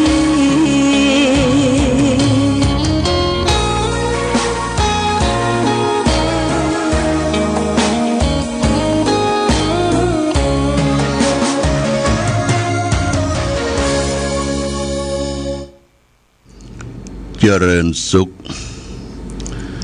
ศรัทธาสาธุชนญาติโยมท่านพุทธบริษัทตั้งหลายวันนี้รายการธรรมะประทีปส่องต่างก็ได้มาพบปะกับพ่อแม่พี่น้องศรัทธาสาธุชนญาติโยมแห่งครั้งหนึ่งวันนี้เป็นวันพฤหัสบดีที่5เดือนมิถุนายนพุทธศักราช2568ซึ่งตรงกับเดือน7ใต้เดือน9เหนือขึ้น10ค่ำปีมะเสงงูเล็กวันนี้อากาศท้องถิ่นปลอดโปร่งบ่มีฟ้าบ่มีฝนแต่ประการใดอากาศปลอดโปร่งก็เป็นโอกาสดีที่เดินทางไปมาสะดวกสบายก็ญาติโยมก็ทำการทำงานของไผ่ของมันในช่วงนี้เป็นช่วงสถานการศึกษาได้เปิดเปิดเรียนสถานที่ราชการก็ทำการทำงานเขาก็ทำหน้าที่ของเราแต่ละท่านแต่ละคนเด็กเยาวชนก็มีหน้าที่เรียนศึกษาพ่อค้าแม่ขายก็ทำการค้าขายจับจ่ายถ่ายแลกตามท้องตลาดตามกาดก้อมหน้าที่ของข้าราชการตำรวจทหารก็ป้องกันประเทศชาติบ้านเมืองดูแลความผาสุกของพี่น้องประชาชนโดยเฉพาะอย่างยิ่งผู้พิทักษ์สันติราษฎร์คือตำรวจตำรวจก็ต้องดูแลความผาสุกของพี่น้องประชาชนทั้งหลายเขาก็มีหน้าที่เสียภาษีนะญาติโยมเสียภาษีอากรภาษีรายได้ภาษีครัวเรือนภาษีท้องถิ่นคือแก่รัฐเมื่อรัฐหรือ ส่วนท้องถิ่นได้รับภาษีแล้วก็ไปบริหารจัดการทนุบำรุงบ้านเมืองของเราให้การกุ้งรุ่งเรืองเจริญรุ่งหน้าเพราะฉะนั้นภาษีของเราทุกท่านทุกคนนั้นก็เราได้มีส่วนร่วมช่วยกันพัฒนาประเทศชาติบ้านเมืองของเราให้สะอาดสะอ้านน้ำบ่ไหลไฟบ่สว่างก็ได้บอกได้กล่าวให้ส่วนท้องถิ่นอาจจะเป็นปต.เป็นเทศบาลเป็นอำเภอเป็นจังหวัดเป็นสจ.เป็นสส.ได้ว่าบ้านเฮานี่เฮาควรที่จะพัฒนาอย่างใดถนนหนทางสัญจรไปมาได้รับความลำบากทุกข์ยากแต่ประการใดก็ขอให้เปิ้นมาดูแลพ่อกอยผลักดันเอางบประมาณมาช่วยงบประมาณก็เกิดจากภาษีของพี่น้องประชาชนนั่นแหละนี่ก็เป็นเรื่องที่เราจะต้องช่วยกันการปกครองของบ้านเฮาประเทศเฮาเรียกว่าปกครองในระบอบประชาธิปไตยคำว่าประชาธิปไตยนั่นคือประชาชนเป็นใหญ่มีศักดิ์มีเสียงเขาได้เลือกตัวแทนเข้าไปนั่งอู้จากกันทำงานร่วมกันทั้งส่วนล่างส่วนท้องถิ่นก็เป็นตัวแทนของปต.เป็นตัวแทนของเทศบาลเป็นตัวแทนของฝ่ายอำเภอสจ.เป็นตัวแทนของจังหวัดเป็นตัวแทนของประเทศก็คือสส.นี่ญาติโยมเป็นตัวแทนที่เลือกสรรเข้าไปมีวาระหน้าที่อย่างจ้า4 ปีไปตัวแทนของพี่น้องประชาชนถ้าเลือกไปแล้วนี่ญาติโยมนะเลือกไปแล้วเนี่ยบ่ได้ทำการทำงานอลองตองแต่งอวดโชว์เบ่งกามเบ่งก้ามเบ่งมาดใส่ตัวเฮานี่วันหลังจะไปเลือกเข้าไปคนที่เลือกเข้าไปเนี่ยเป็นตัวแทนของหมู่เฮาและท่านทั้งหลายไปทำการทำงานต่างหูต่างตาอำนวยความสะดวกคือแก่พ่อแม่พี่น้องประชาชนนะถ้าเลือกเข้าไปแล้วบรรยากาศงานอลองต้องแต่งอวดเบ่งโชว์ขับรถกายวื้อว่านี่จะไปเลือกญาติโยมจะไปถามหามซ้ำจะไปเลือกเข้าไปอันนี้ฝากไว้วันนี้ได้มาพบญาติโยมก็วันที่5แล้วนะก็จะได้นำสาระธรรมนำมาฝากแต่วันที่5นี่ค้างแหม14 วันนี่เราก็จะได้ไปร่วมกันวางศิลาฤกษ์ที่พุทธคยาที่เมืองกุสินาราจำลองที่พุทธมณฑลจังหวัดเชียงใหม่บ้านโทกเสืออำเภอดอยหล่อนะทางอำเภอฝางอำเภอแม่อายและอำเภอชัยปราการได้รับมอบหมายให้ร่วมกันเกิดสร้างห้างแปงสถานที่พระพุทธเจ้าเสด็จดับขันธปรินิพพานสิ่งแรกนั้นเราก็ได้ช่วยกันไปแล้วก็คือการหล่อองค์พระนอนปางปรินิพพานที่จะได้นำไปนอนพักก่อนเพราะว่าอาคารจริงๆยังบ่ได้สร้างเตื้อที่พุทธมณฑลในวันที่19ในวันพัดที่19ในญาติโยมก็จะเอาพระไปนอนแล้วก็จะมีการวางศิลาฤกษ์สร้างสถานที่อาคารที่จะประทับนอนขององค์พระปางปรินิพพานแล้วก็สร้างเจดีย์แห่งองค์หนึ่งแต่ว่าภายใน3 ปีเนี่ยขอให้ที่พักของพระนอนที่อาคารหลังนี้เสร็จนะเจดีย์ก็ว่ากันค่อยสร้างค่อยแปลงกันไปแต่เอาเลิกเอาใช้ก่อนเนอะวันที่19นี่ญาติโยมเชิญชวนพี่น้องอำเภอฝางพี่น้อง อำเภอชัยปราการพี่น้องอำเภอแม่อายได้ไปติดต่อสอบถามอย่างท่านเจ้าอาวาสเจ้าคณะตำบลทุกตำบลเจ้าอาวาสทุกวัดก็จะได้นิมนต์ไปร่วมกันทุกวัดไปเป็นสักขีพยานและก็ในวันที่เขาจะทำบุญสุนทานวางศิลาฤกษ์ก็ขอรวมทุนรวมทุนแต่ละวัดบริจาคให้หอมกันตามเจตนาศรัทธาของแต่ละวัดว่าเนอะบ่ได้บังคับกฎเกณฑ์ถ้าบริจาคให้หอมเต่าใดนี่เขาก็ไปรับสิ่งที่ระลึกของที่ระลึกที่พุทธมณฑลเชียงใหม่ก็จะเป็นของดีมีมาจากประเทศอินเดียญาติโยมทางคณะสงฆ์อำเภอฝางแม่อายชัยปราการกองงานเลขาได้นำมาจากอินเดียละนะโดยเฉพาะอย่างยิ่งท่านพระครูสถิตธรรมพีลักษณ์เจ้าคณะอำเภอชัยปราการ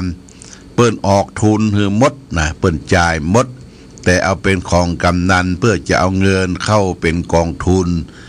ในการที่จะได้ร่วมกันกึศสร้างอาคารที่ประทับพระนอนปางปรินิพพานอันนี้ก็แจ้งญาติโยมท่านสาธุชนบ่ได้ปิดกั้นแต่ประการใดเน้อพี่น้องจอมตองสันปะตองหังดงที่ตามใกล้ขึ้นสีขาวไปร่วมกันเด้อไปร่วมกันทางอำเภอฝางนี่ก็จะได้เตรียมเข้ากับเข้าห่อเป็นหมากส้มลูกส้มของหวานเอาไป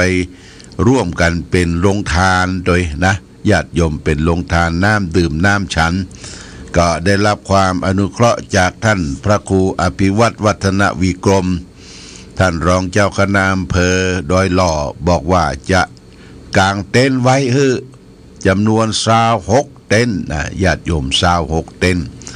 แล้วก็เต็นท์ลงทานเต็นท์ที่พักที่อาศัยแล้วก็จะเตรียมน้ำแข็งใส่ถังไว้เป็นทางแล้วก็เขาก็เอาน้ำจากอำเภอฝางเนี่ยน้ำแต่ละวัดวาอารามไปลงถังไปแจ้เพราะงานจะเริ่มตั้งแต่เจ้าในญาติโยม8 โมงนี่ท่านอาจารย์มหาแสงท่านก็จะได้ประกอบพิธีบวงสรวงเจิญเทพเทวดาเจิญเทพเทวดาบวงสรวงด้วยผลหมากลากไม้เพื่อมาเป็นสักขีพยานหลังจากนั้นมาก็จะมีพิธีสงฆ์ก่อนพิธีสงฆ์ก็ได้อาราธนานิมนต์พระสงฆ์จำนวน11รูปเนี่ย11รูปนะเจริญพระพุทธมนต์บทสวดสำคัญก็คือบทพระธรรมจักรบทธรรมจักรเนี่ยบทสวดสำคัญเพราะว่าวัตถุมงคลทั้งหลายทั้งปวงเนี่ยจะเอาไปรวมกันก่อนคือพระเจ้าประสงค์ได้เจริญพุทธมนต์เสกซ้อมย้อมยศก่อนที่จะได้นำไปเป็นของกำนันปั่นให้แก่ญาติโยมนะหลังจากนั้นมาเขาก็จะได้ตอกไม้มงคลบอกไม้มงคลแล้วก็มีเจ้าภาพเนอะเจ้าภาพไม้มงคล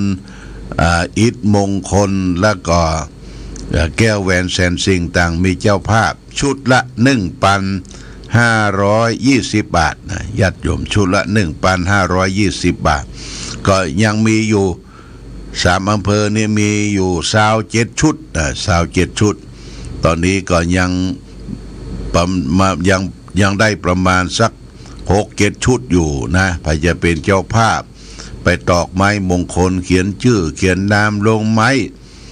นี่เป็นไม้มงคล9 อย่างเช่นว่าไม้สีสุกไม้ซักไม้คันเกาไม้อย่างที่เป็นมงคลเนี่ยไปจะตอกลงหั่นตอกลงแล้วก็เอาบดินกีอิฐทองนาคเงินเนี่ยทับแล้วก็เอาสิ่งที่เป็นวัตถุมงคลต่างๆแล้วก็จะได้วางแผ่นศิลาฤกษ์เวลา 13:39 นาทีได้นิมนต์พระเดชพระคุณหลวงพ่อพระธรรมเสนาบดีเจ้าคณะภาค7วัดพระธาตุโดยสุเทพวรมหาวิหารไปเป็นองค์ประธานวางศิลาฤกษ์แล้วก็รับปัจจัยรับประเคนปัจจัย จากตำบลต่างๆใน3อำเภอที่ได้รวบรวมปัจจัยเป็นกองทุนญาติโยมนะแล้วก็วันนั้นก็จะมีบอกไฟมี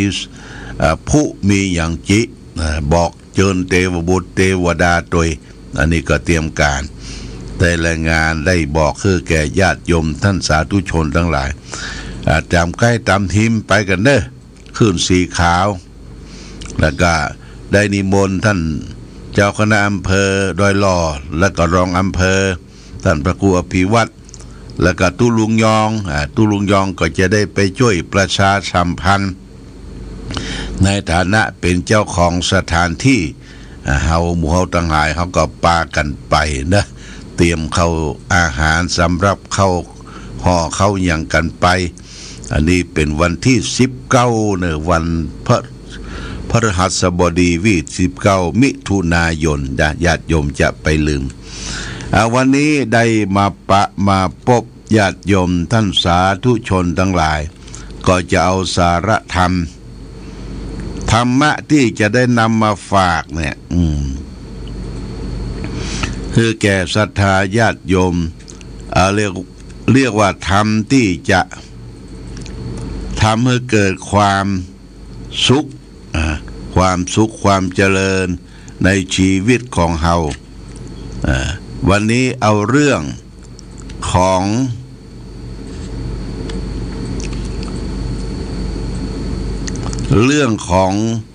ปาริสุทธิศีลนะญาติโยมเฮาเคยฟังก่อน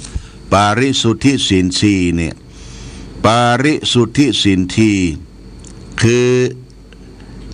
เฮาประพฤติปฏิบัติแล้วมันสามารถที่จะนำให้เกิดถึงความสุขเป็นปากทางแห่งความสุขปาริสุทธิศีลที่การไม่ล่วงเกินละเมิดพระธรรมวินัยเว้นในสิ่งที่ข้อห้ามปฏิบัติในสิ่งที่ข้ออนุญาตเรียกว่าปฏิโมกขสังวรการมีสติสำรวมอินทรีย์เกิดความยินดียินร้ายเรียกว่าอินทรีย์สังวรการเลี้ยงชีวิตโดยทางที่ชอบเรียกว่าอาชีวปริสุทธิจะบริโภคปัจจัยสี่ก็เรียกว่าบริโภคโดยตัณหาก็จะเลี้ยงเป็นข้อหนึ่ง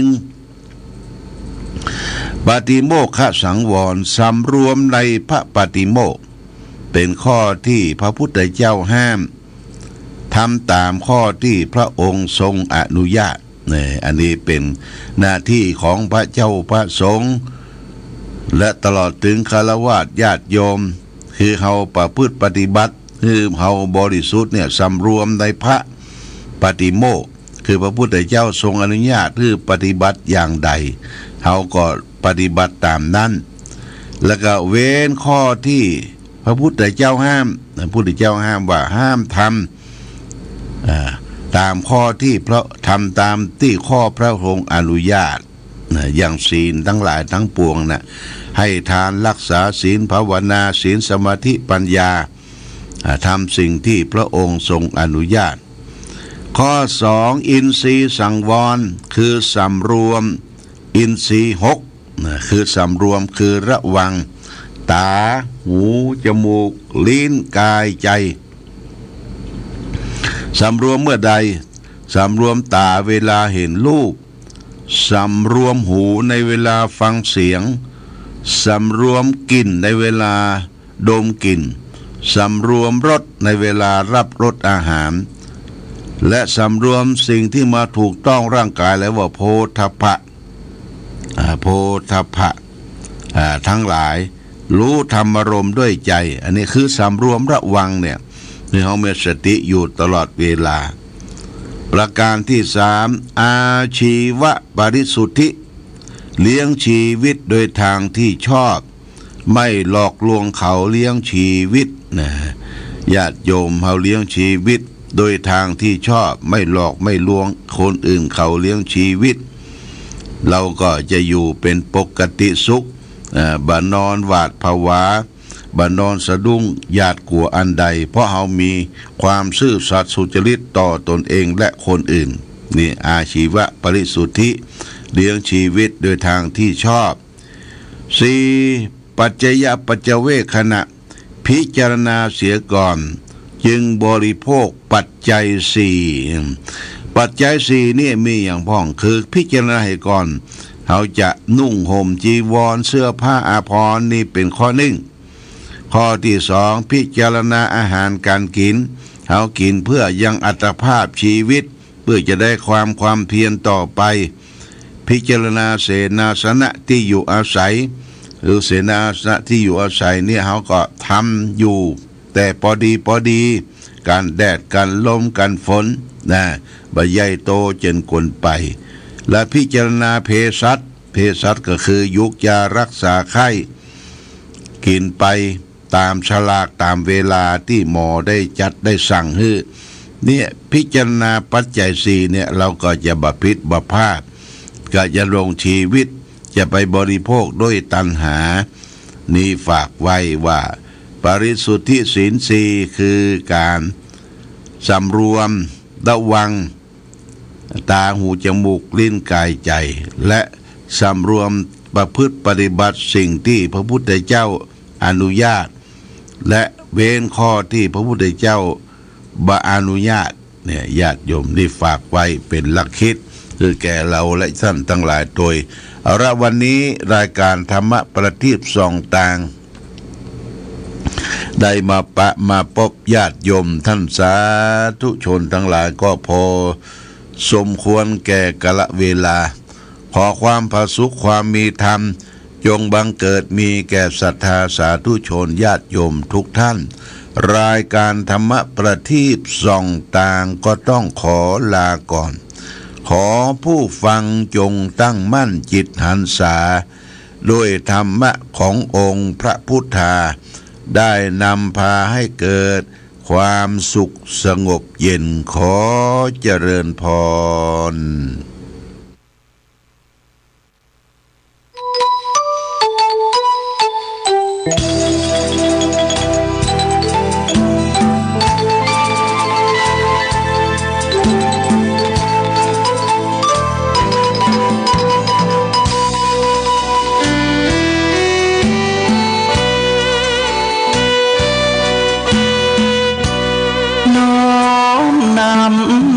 ตำนา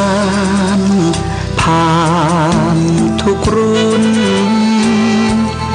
องค์บุญหลวงพ่อแก้วทันตะจิตโตมีบุญ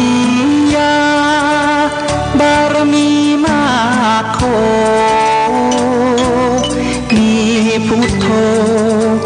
เป็นที่นำทาง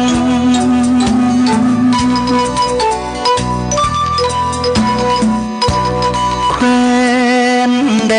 นกำเนิดเกิดมาบ้านสันป่าคาอำเภอแม่อายตำบลแม่สาวของเมืองเชียงใหม่แดนในถิ่นเหนือลานนาจิตใจผ่องใสเป็นทุนมีการุณมีจิตเมตตาใฝ่หาธรรมะน้อมนำ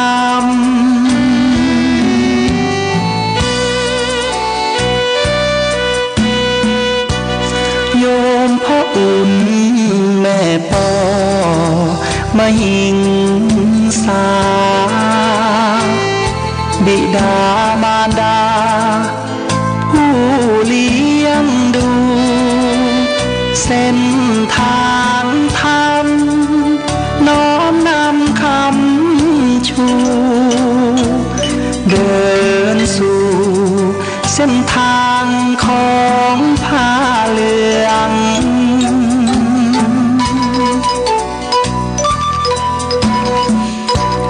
เป็นเจ้าอาวาสวัดพระบา น้ำบ่อสาวาน้ำนี้ลือเลืองเป็นเจ้าคณะอำเภอพัฒนารุ่งเรืองฟูเฟืองเทธรรมประทับคาถาหยิบยกอุปมาเมตตาชื่นชีวาญาติโยมผู้ฟังพร้อมพรังญาติโยมศรัทธา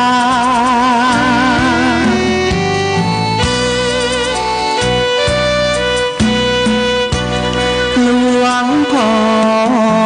แก้วได้รับพระราชทานสมณศักดิ์เป็นพระครูสุจิตานุรักษ์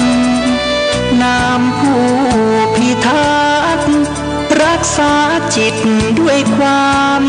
ดีแห่งนี้เป็นพระนักปกครอง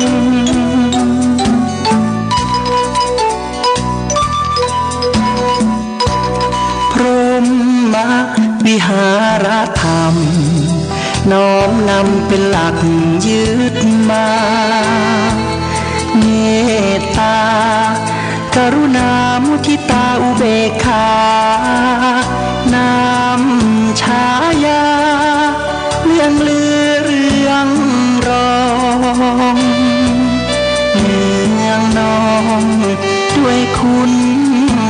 ธรรมตำนานแห่งทรงองค์เจ้าจารึกเอาบทความน้อมนำเลิศล้ำหลวงพ่อแก้วทันตังจิตโต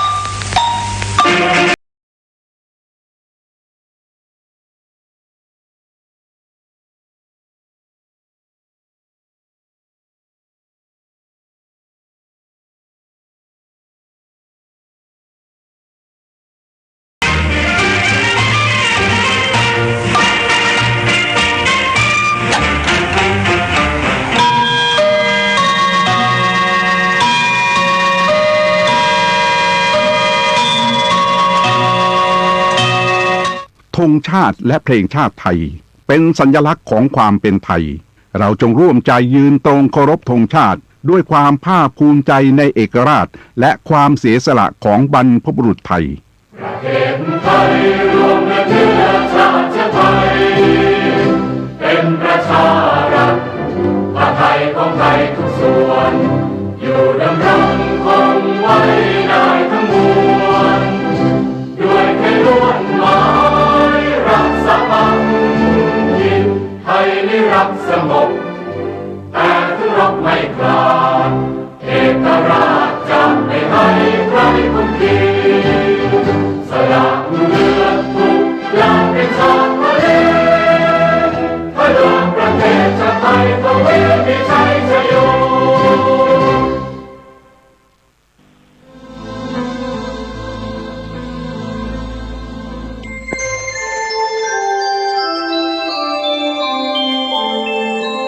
ขณะนี้ท่านกำลังฟังสถานีวิทยุกระจายเสียง FM 104.5 เมกะเฮิรตซ์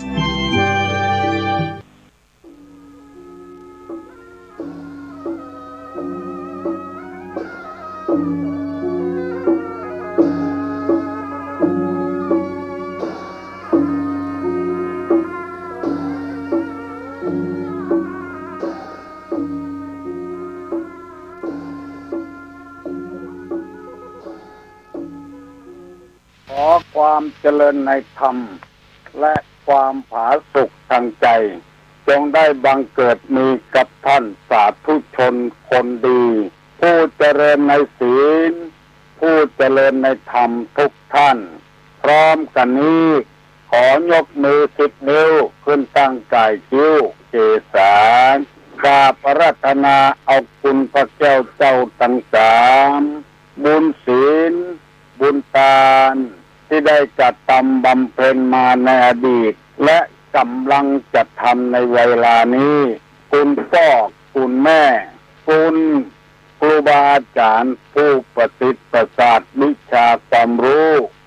สิ่งศักดิ์สิทธิ์ทั้งหลายอันมีพระบรมธาตุเจ้าโดยสุเทพพระธาตุเจ้าอาริพุนชัยพระธาตุเจ้าลำปางหลวงและพระธาตุเจ้าดอยกองงูจังหวัดแม่ฮ่องสอนตลอดถึงครูบาเจ้าศรีวิจัยนักบุญแห่งล้านนาไทยเป็นต้นขออาราธนามาปกปักรักษาพ่อแม่พี่น้องลูกหลานเหลนวงศาคณาญาติตลอดถึงพุทธบริษัททั้งหลายพ่อหนานพ่อน้อยพ่ออุ้ยไม่อุ้ยพี่ป้านาอาศรัทธานักศิลป์นักบุญข้าราชการทหารตำรวจครูบาอาจารย์ตลอดถึงพระสงฆ์พระเจ้าพระเนนเถรเจ้าทุกองค์ทุกรูปที่เปิดวิทยุฟังรายการวันนี้ขอให้พากันมีความสุขกายสุขใจเหมือนกันทุกท่านทุกคนตลอดกาลนานจาเลนะธรรมัสสวนังเอ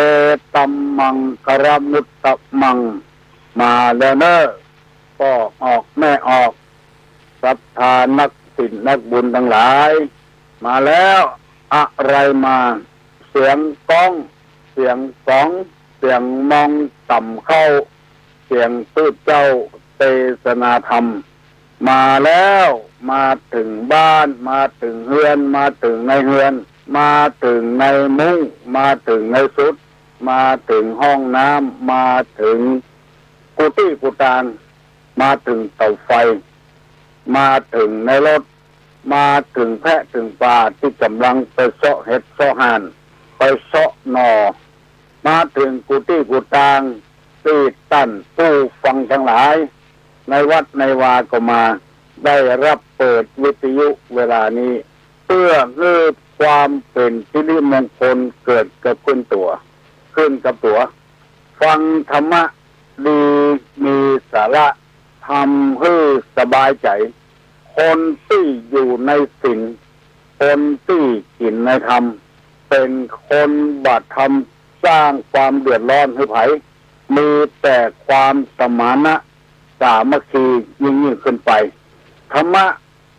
เป็นสิ่งที่ทุกคนต้องการบอกว่าไผคนนั้นจะเป็นไผตัวเจ้าอยู่ในวัดก็ต้องการให้ศรัทธามีศีลมีธรรมศรัทธาอยู่กับบ้านก็ต้องการให้ตัวเจ้ามีศีลมีธรรมผัวเมียต้องการให้ซื่อสัตย์สุจริตต่อกันดูไปแล้วแน่นอนบ่บิดบ่เบี้ยวว่าไปแล้วแน่นอนบ่มีการที่จะต้องไประแวงสงสัยไปเมื่อคืนก็ได้ไปเมื่อวันก็ได้เมื่อใดได้หมดบ่ต้องระแวงสงสัยเพราะต่างคนมีศีลมีธรรมอยู่อย่างสบายใจธรรมะก็คือธรรมชาติเหมือนกับต้นไม้คือธรรมชาติถึงเวลาออกดอกถึงเวลาออกผลมันก็จะดอกคนเดียวมันแล้วผลคนเดียวมันแล้วอย่าไปหวังว่าดอกมะม่วงกูดอกจะเป็นหน่วยไปเสียหมดก็เป็นไปไม่ได้ย่อมจะมีการล่นกันพ่องบางทีเขาจะหันว่ามะม่วงเป็นปุ๊กมีกระดอกเพื่อหน่วยมาเหลือ7 แก่น 8 แก่น 4 แก่นแก่นเดียวก็มีบางดอกก็บ่มีสักแก่นก็มีอันนี้คือธรรมชาติธรรมดาของคนที่ฟังธรรมบอกว่าจะเป็นปู่ป้านาอาพ่อหนานพ่อน้อยที่ฟังเวลานี้ก็ตามบ่ใจว่าจะได้ผลเสียกุคนก็หาบ่ได้บางคนก็ฟังพ่องบ่ฟังพ่อง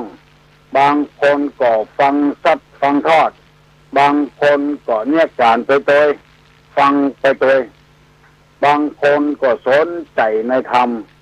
เพราะเคยได้ยินหลายคนมาโทรศัพท์บอกว่าฟังตุลุงถึงวันแต่จะไปหวังผลว่าได้ผลกุคนมันเป็นไปไม่ได้เพราะฉะนั้นจึงขอเชิญชวนท่านทั้งหลายฟังให้ได้ผลกันนักๆเพราะเอาจะได้ความรู้โดยวิได้วิชาในพุทธภาษิตกล่าวไว้ว่าสุดสูสังละพะเตปัญญังแปลว่าฟังได้ดีย่อมได้ปัญญาถ้าฟังบ่ดีก็ไม่ได้ปัญญาปัญญาคืออะไรอย่างปัญญาคือความรู้ปัญญาคือความฉลาดผู้ที่โหนักผู้ที่เฮียนนักชื่อว่าผู้มีปัญญาผู้ที่บ่โหนักบ่ได้ยินนักชื่อว่าคนบ่เคยมีปัญญาปัญญานี่เกิดจากการฟังตรงนี้เกิดจากเอามือก่ายหน้าผากพิจารณาเอาตรงนี้เรียกว่าจินตามยปัญญาปัญญาเกิดจากภาวนามยปัญญาคือนั่งภาวนาสงบจิตบ่ให้จิตฟุ้งซ่านไปที่ไหนเกิดความรู้ขึ้นใหม่ๆดังที่ตุลุงนำมาเสนอให้พี่น้องวันก่อนๆว่ายานตัวน้อยๆนั้นที่นักวิทยาศาสตร์เอาลงผิวโลกพระจันทร์ครั้งแรกเกิดจากความคิดเกิดจากปัญญาของคนไทยมีด็อกเตอร์ในประเทศไทยนี่10 คนแล้วองค์การนาซาเป็นให้เงินมาที่สุดมากับเข้าห้องแลบนั่งป้อมเป็นภาวนาความรู้เกิดขึ้นทันทีเพราะว่าส่งไปก่อนนั้นมันรู้ขาหักป้องขาตดป้องมันมานุ่มนวลพอด็อกเตอร์ในประเทศไทยพิจารณาเอาไปใช้ได้ผลดีนักวิทยาศาสตร์อาศัยพุทธศาสตร์ที่พระพุทธเจ้าตรัสรู้ปฐมฌานทุติยฌานตติยฌานขึ้นไปอยู่เรื่อยๆขึ้นไปถึงพรหมถึงสุกันนิฐาถึงไปเข้าในที่สุดปัญญาอันสว่างไสวเกิดขึ้นแจ้งรู้ธรรมทั้งปวงเหล่านี้เป็นต้นขอให้ท่านผู้ฟังทั้งหลายจงพยายามตั้งจิตให้เป็นสมาธิเวลาจะทำอะไรอย่างให้ใจต้มให้ก่อนแล้วจะทำมันได้ผลได้ประโยชน์บางคนบ่ได้ฝึกหัดใจต้มใจเป็นเอกคตาจิตอันเดียวบ่ได้ทำกำเตื้อตั้งแต่เกิดมาหรือพยายามจะทำแต่จิตใจมันฟุ้งซ่านเลยลืมไปเหยียบธรรมสักกรรมต้องทำใจเงียบเป็นสมาธิบ่คิดอะไรอย่างสักอย่างมีแต่บริกรรมว่ายุบหนอพองหนอหรือว่าพุทโธหรือว่ากำหนดหายใจเข้าหนอออกหนอคิดอย่างเดียวใจเฮาจะต้มเวลาใจต้มนั้นใจจะเป็นกุศลจะบ่มีลบราค่าฟันบั่นแทงกันอิจฉาริษยาอาฆาตพยาบาทจึงดีจึงเด่นกันจะบ่มีเพราะจิตนี่เรียกว่าจิตว่างอันใดถ้ามันว่างแล้วอันนั้นแหละเป็นยอดแห่งความสุขที่เอาทุกถึงวันนี้เพราะจิตบ่ว่าง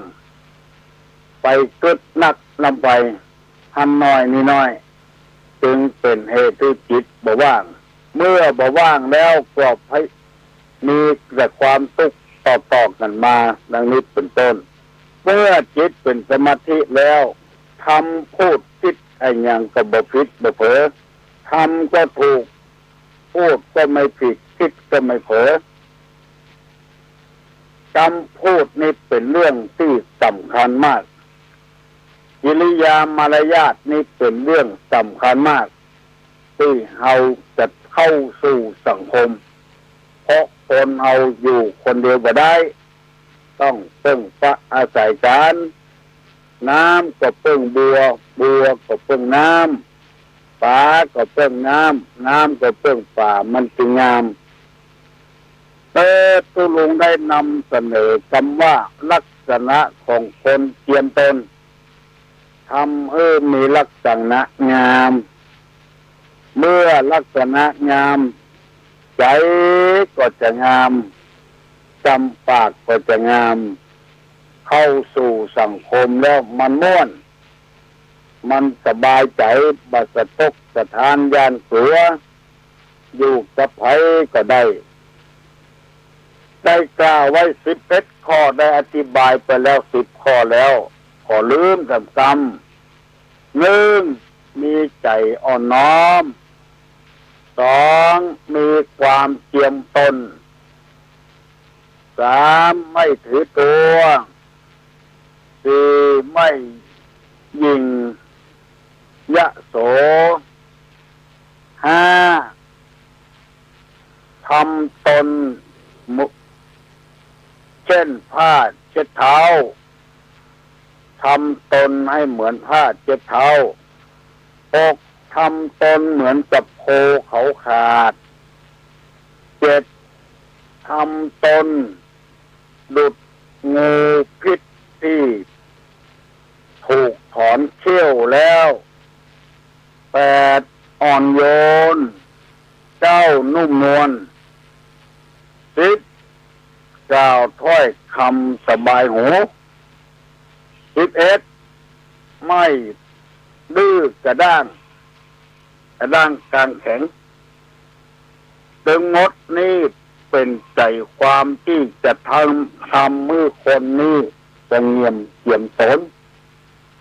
ได้อธิบายไปแล้วว่าถ้อยคำสบายหูนั้นเมื่อตะวาข้อ10ยังถนักอยู่ที่จะต้องอธิบายเพราะเวลามันน้อยวันนี้ขอลืมแถมจำธรรมชาติสร้างปากมาได้สู้ได้ปากได้พูดจาปลาใสแต่ถ้าเราจะพูดไปตามความเปิงอกเปิงใจนั้นไปอยู่กับหมู่กับคณะกับสังคมไปได้เขาต้องมีคำพูดที่สบายหูบอกว่าคนนั้นจะเป็นไผฟังแล้วมันน่าอภิรมย์จมชื่นยินดีบักกระทบบักกระเทือนไผเกี่ยวกับบ้านเมืองเพราะว่าหาเสียงจะเป็นงานของปวงชนงานของรัฐบาลก็ถามที่น้องตั้งหลายลองไปฟังเถอะนักอ่านข่าวเก็บเอาข่าวในหนังสือพิมพ์มาอ่านพออ่านแล้ววิจารณ์ต้นเป็นมาเฮาไปโป้นจ้างมันไม่ได้ผลอย่างแล้วซ้ำเติมกันแถมอ่านหรือฟังก็หรือฟังต้องอ่านจบปอกแคลนไว้ไปซ้ำไปเติมอย่างแถมเป็นว่าจะตายเพื่อกรรมซ้ำอันนี้ขอฝากไว้เนอะการซ้ำการเติมกันลงหนังสือพิมพ์ก็ลงวิทยุก็ได้ยินไปซ้ำไปเติมกันหัวใจคนนี้มันเหมือนกันกูคนที่เปิ้นบะโคดบะมิ่งนั้นเปิ้นฮักษาจัญญามมันดายาทไว้เจ้าฮื้อสบายหูนี่เปิ้นเก็บอารมณ์ไว้ ปิ้นบัดตอบโต้ในทันทีทันใดบางคนเสียได้ว่าเนื้อเปิ้นก็ว่าแต่ว่าแม้แต่คนที่ฟังแล้วบ่มีความผิดในเรื่องเหล่านั้นก็บอกคอยบ่สบายเลยมันเป็นการซ้ำการเติมแล้วอันสุดท้ายจะได้อธิบายคำที่ว่าไม่ดื้อไม่กระด้างอันนี้เป็นคนว่าง่ายสอนง่ายในบาลีกล่าวไว้ว่าโสวัจสตาความเป็นคนว่าง่ายสอนง่ายเวลาจ่ายคนเฒ่าคนแก่จ่ายผู้มีอายุอาวุโสจ่ายพระนักบวชเป็นพระเนรเป็นเจ้าก้อยก้มหลังอย่าน้อยก็พอใจละบางรายยกมือไหว้ตยอันนี้ชื่อว่าบักกระด้างบักกระเดืองมีสัมมาคารวะต่อพระสงฆ์องค์เนรขอให้พี่น้องทั้งหลายปฏิบัติตามหลักนี้เถอะตั้งแต่ต้นเกี่ยวข้อสุดท้ายนี่จะบ่มีไผจังแล้วมีแต่คนฮักคนหุมกล่าวกรรมที่เป็นมงคลกล่าวไปกันพร้อมกันเนี่ยอย่างเงี้ยไปกันโคงเฮียนถ้ามีครูคนใดคนหนึ่งกระด้างกระเดื่องต่อครูใหญ่ต่อผู้อำนวยการต่ออาจารย์ใหญ่มันบ่ม่วนเหมือนกับกินขำเขี้ยวแต่ซอกก็ซอกบ่ได้เมาออกก็บ่ได้ปวดนั้นสู้ๆพอออกแล้วสบายใจดูง่ายๆอย่างกับบ้านกำจองเราเรียกว่าบ่เป็นก้างกวางคอไผเปิ้นอู้ก็เปิ้นปล่อยเปิ้นอู้กันเปิ้นบ่ใจหันหน้ามาตังเอาหันหน้าไปหาคนต่อกำบูบุญเฮาฮู้บ่ให้พอดีก็อย่าไปแซงออกไปนี่คิดอย่างนี้แล้วเปิ้นจะฮักเปิ้นจะชอบปั่นใดก็ตามอย่าไปแทรกไปแซงพอสังเกตพอก็ได้ตามคนอยู่กับกันบางรายนี่กวนเทียบข้าวบ่ฟังบ้านฟังเมืองอย่างเปิ้นอู้มาก็อู้ไปตัวเปิ้นทั้งที่เปิ้นบ่มีเจตนาจะอู้กับตัวอันนี้เป็นมารยาทของคนไทยสมบุกสมบันมาแล้วเป็นคนตักเตือนง่ายอู้ครั้งเดียวก็เข้าใจแล้วบักกระด้างบักกระเดืองการที่จะบักกระด้างบักกระเดืองบักคือตัวกระด้างนั้นบักดื้อนั้นเพราะได้รับการศึกษาได้ห้ำได้เรียนมาจึงใช้ขอสนับสนุนพี่น้องทั้งหลายปากันศึกษาปากันห้ำปากันเรียนนักเรียนและเกิดความรู้แล้วเราจะบ่เป็นทาสของไผจะบ่ใช้กำลังทางกายนักใช้กำลังทางลิ้นทางปากใช้กำลังไปทางจดจำถ้าเอาบ่ฮู้นี่จะใช้กำลังทางร่างกายนักไปบ่ฮู้ยังบ่พอสอดแทรกขึ้นแถมเนี้ย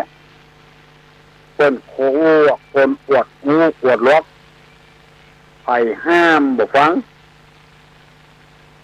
คนห้ามคนแล้วก็บ่ฟังพ่อห้ามก็บ่ฟังแม่ห้ามก็บ่ฟังเป็นคนดื้อเป็นคนกระด้าง แต่ก่อนเพิ่นเล่าให้ฟังว่า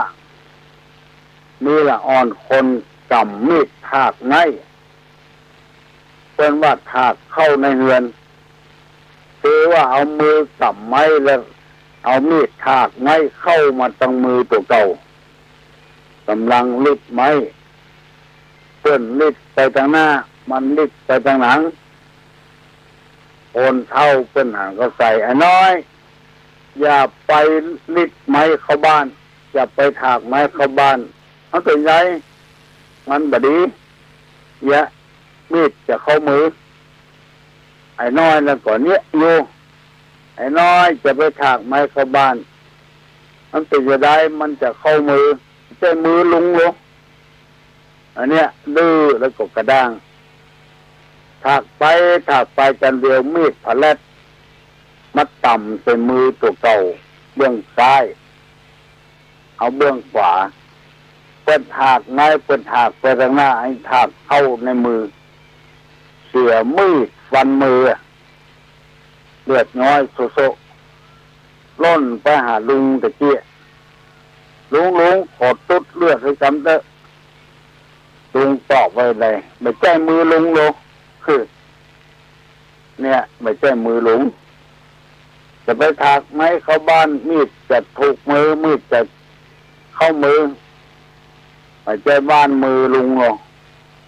วันเดียวนี้จะมาเป่ามาตุ๊ดเลือดคำว่าลุงก็ว่าไม่ใช่มือลุงเป่าคนเดียวเตอะเพราะคนหัวดื้อมาฟังจำไผหัวดื้อนี่จังเอาเรื่องฟ้องบอกว่าจะเป็นคนหรือว่าเป็นสิ่งสารสัตว์ควายบางตัวนี่สอนง่ายควายบางตัวนี่สอนยากเพราะมันดื้อแต่ดังเหนียวมีหั่นสปะสเปดสอนจะได้มันบอกฟังเพราะมันบูเรื่องมีแต่กินหยานอนหยาโมนี้เป็นต้นเพราะฉะนั้นเฮาหูอยู่ว่ามันเป็นเจ้าอันเฮาก็พยายามทำเป็นบ่หูหยาก่อนทำตัวเหมือนกับเจ็ดติ๋มปล่อยเขาเจ็ดไปเอาบ่หูไว้หยาก่อนเพื่อเฮาได้กรรมมาเมื่อลุนจะเป็นสาระเป็นประโยชน์กับเฮาแถมจัดนักก็ออกไม่ออกพี่น้องทั้งหลายดูตำรวจสันติบาลมันใครไปนอนไหนก็นอนเลยไปเอี่ยวไปพบฟังเปิ้นจำเปิ้นอู้บ้านเหนือบ้านใต้ตำกาดตำลีเพราะว่าคนที่มันจะเสาะยับนั้นมันหนีมันไปบุ่มอยู่หั่นอยู่นี่แล้วก็สันติบาลนี่มันจะไปสืบเพื่อมานอนวัดนี่เป็น4 คืน 5 คืนก็มีเป็นคนหนุ่มอยู่แท้ๆทำทีบุ๋งเรื่องของเราอ่อนน้อมคบยำเอาอย่างรู้กินก่อกินความจริงยศจะเป็นนายร้อยนายพันปุ่นเอากล้วยเอาอ้อยให้กินก่อกินเพื่อนอ่อนน้อมอ่อนโยนบัดถือบัดดื้อบัดกระด้างเข้าหาไผ่ได้หมดเมินเข้าก็ยับได้ละยับขโมยได้ละโบราณเพื่อว่าหวานกินตายขมกินเป็นยาหวานแล้วกินตายมันหวานเข้านักเข้าก็เลยเป็นพยาธิติดตัวเพราะน้ำอ้อยนักลำไปกินของหวานนักลำไปได้นำธรรมะมาเสนอพี่น้องทั้งหลายก็พอสมควรแก่การเวลายกมือไหว้เนอตุลุงจะให้พรนะเนอขอมีความกันอยู่ดีมีสุขเนอมีมากาขึ้นมีโชคมีลาภคู่คนเนอสัพพโลคะวินิมุตโตสัพพสันตาปวัตติโตสั สัพพเวระมติกันโตนิพุโตจะตุวังภวะสัพปีติโยวัจจันตุสัพพะโรโควินัสตุมัตเถภวะตวนตะลาโยสุขีติตาโยโกภวะอภิวาธนสีริสานิจังพุทธาปจายิโนยตาโลธรรมาวัฏันติอายุวันโนสุขังพลัง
เรื่องการเทศนา การเขียน การค้นคว้าซึ่งอาจจะเป็นเรื่องเฉพาะตัวแต่ก็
มือไหว้เจ้าพี่นายน้องที่เคารพทุกท่านครับสาระธรรมกำเมืองครับปิกมาปะกับเจ้าพี่นายน้องเฮาแล้วนะครับอยู่อู้จากันที่นี้ด้วยเรื่องราวสาระที่มีอยู่ในธรรมเมืองของเฮานะครับวันนี้เฮาก็ปิกมาอู้จากันกับมโนราปิ่นแก้วครับทำข้าวที่ปนานญาณสัมปันโนของจังหวัดลำพูนได้เรียบเรียงเอาไว้นะครับเนาะผมเอาเนื้อหาสาระที่มีอยู่ในธรรมเนี่ยนะครับมาเล่ามาอู้มาจ๋าให้กับเจ้าพี่นายน้องของเฮาได้ฟังกันนะครับฟังกันไปก็จัดหลายตอนนั่นแหละนะครับประเดี๋ยวนี้นะโอ้บัดได้ละนะครับเนาะสุทนะครับนะสุทนกับประเดี๋ยวนี้นะครับบัดได้อยู่บ้านอยู่จองแล้วอีป่อนะใจฮื้อไปปุ้นหลกประเดี๋ยวนี้ขบถมันมีที่ปุ้นเนี่ยนะไปเตอะลูกไปภาพขบถฮื้อมันได้ก่อนไปนะก็อ่านตามกรรมปุโรหิตาจารย์กันนะครับที่ได้ว่าเอาไว้นะครับโอ้มันตึงแล้วอกแล้วใจไปละนะครับเนาะอันตัวเจ้าป่อพญาอาทิตย์เจ้าวงศานะครับก็ห้องลูกของตัวเก่ามาไปเตอะลูกไปเหยครับทีนี้พอสุทนได้ยินกรรมที่ป่อบอกขึ้นแล้วเนี่ยนะครับเนาะจะคัดคำสั่งก็บ่ได้ลูกนะครับ ตัวเก่าอยู่กับเมียของตัวเก่ามาได้บัดใดนะครับเนาะจะไปเนื้อก็กึดเติงหาเมียอยู่นะแต่ว่าจะคัดคำสั่งปอกก็คัดบ่ได้แหละนะครับก็อันเลยไปบอกคือกับมโนรากับเล่าเรื่องให้มโนราฟังแล้วโอ้น้องเหยประเดี๋ยวนี่นะอันพ่อพญาเปิ้นบอกคือตัวของพี่เนี่ยไปเปิ้นนะไปอันผาบฆ่าศึกศัตรูให้ก่อนประเดี๋ยวนี่ขบฏมันมีที่ปุ้นไหนนะโอ้มโนราพอได้ยินคำว่าอันตัวของพระสุทนจะไปแต่อันนั้นนะครับเนาะโอ้เป็นดีให้ดีห้องกะโอ้จะเป็นละข้าเจ้าไว้คนเดียวเท่าไหนนะเอาอันนี้ก็บอกคือฟังกับมันคัดบ่ได้นะคำสั่งอีป้อนายนะจำเป็นได้ไปไอ้นะอู้กันไปอู้กันมานะครับเนาะทีนี้อันตัวพระสุทนก็บอกคือกับโอ้สุทนะบอกคือฟังหรอมันเป็นอย่างไปมองบ่ได้นะทหารลึกๆลักๆลุยนะอันที่หั่นนะมันถึงบ่มีอย่างมันอันมันละมันมาแข่งอย่างอันบ่ได้นะกันเดียวเฮาไปกันเดียวก็ได้ละไอ้นะเจ้าพี่ไปได้บ่เหมือนนะก็จะปิกมาละไอ้นะมโนราครับพอได้ยินกรรมของอันสุทนะหรือพระสุทนว่าอย่างอันแล้วเนี่ยนะครับเนาะก็ก้อยไม้ใจมาหน่อยลงใจมาหน่อยนะครับเนาะก็อันเลยบอกคุณฟังก็ถ้าอย่างอันไปแล้วก็ฟังเข้าใจฟังปิกมาเนอนะถ้ามันแล้วก็เข้าใจฟังปิกมาเนอโอ้บ่ถ้าไปว่าแล้วนะครับเนาะตัวของสุทนพระสุทนเนี่ยนะครับเนาะใจมันตึงกึดตึงหาเมียของตัวเก่าอยู่เพครับเนาะไปก็ไปแต่นะครับเนาะเปิ้นว่ากันยามดีมารอดแล้วเนี่ยนะครับเนาะตกมาเมื่อเจ้ามาก็ไปละกะอันพระสุทนก็ขึ้นขี่จ้างสารตัวกล้าออกก่อนหน้าโยธาจากปาลาที่อยู่บายหน้าสู่นิคมขามไปแล้วครับยกตับออกไปแล้วครับทหารตัวก้นเป็นลุ่มดูนะครับเนาะตึงโหตึงห้องตีกองไปกันแล้วนะครับเนาะเข้าแพะเข้าป่าลุ่มล่ำนะครับทีนี้เปิ้นว่าในยามเข้าแพะเข้าป่าเนี่ยนะครับเนาะโอ้พระสุทนมาโลดอันนกในอย่างตั้งหลายเนี่ยนะครับมันตึงห้องกันเช้านะครับเนาะอันที่ห้องเช้านี่มันใจอย่างมันเสียงก้องเสียงกองนะครับเนาะตุ่มต่ำเสียงม้าเสียงจ้างลุ่มล่ำมันไปอยู่ได้จะใดครับเนาะมันเหมือนกับว่าอันที่มันห้องเช้านี่นะมันไม่ใช่ว่ามาห้องเพื่อว่าจะมาฮับต้อนนั้นนะครับเนาะมันบอกคือกับหมู่ลูกมาแล้วเฮ้ยกันนะครับเนาะพระสุทนเข้าแพะเข้าป่าไปเนี่ยนะครับเนาะเปิ้นว่าได้จะเป็นเดือนป่ายปุ่นนะครับเนาะโอ้บุญไปปุ่นนะครับว่าอันที่จะไปที่เมืองที่อันมันมีค่าศึกปุ่นนะครับเนาะเดือนป่ายบุญอยู่ในห้วยในดอยนะครับทีนี้เรื่องของพระสุทนเอาไว้หันก่อนนะครับเนาะสุทนะกุมารกำลังไปปุ่นแล้วปิกมาอู้จากถึงเจ้าป่อพญาอาทิตย์วงศากันนะครับเนาะเจ้าป่อพญาอันลูกของตัวเก่าไปแล้วนี่นะตัวเก่าก็ยังกึดอยู่นะมันตึงบัดตะใดไอ้นะลูกเฮาไปแล้วเนี่ยมันตึงจะปิกมาเพราะว่ามันบัดตะใดอันบ้านนั้นเมืองนั้นนี่นะอีนะอันตามกรรมที่อันพ่อโหราจารย์เปิ้นซุยเอาหน้ากันนะครับเนาะส่วนว่าพ่อโหราจารย์เนี่ยนะครับเนาะมันตึงไข้ฮืออันพระสุทนไปอยู่แล้วลูกนะครับเนาะโอ้ไปเถอะไปมันถึงมันได้ปิกมาบ้านนี่นะเพิ่งมันตายของปุ้นเหี่ยก็ม้อยนะทีนี้อันตอนที่พระสุทนไปแล้วได้บักกี่วันเนี่ยนะครับเนาะวันหนึ่งครับเจ้าป่อพญาอาทิตย์วงศาเนี่ยนอนหลับไปแล้วก็ฝันว่าคืนวันนั้นนะฝันว่าจะได้ฝันว่าไส้ของตัวนี่มันไหลออกมายาวล้ำหมอกกดเกี้ยววันกอดเกี้ยวเวียงใจ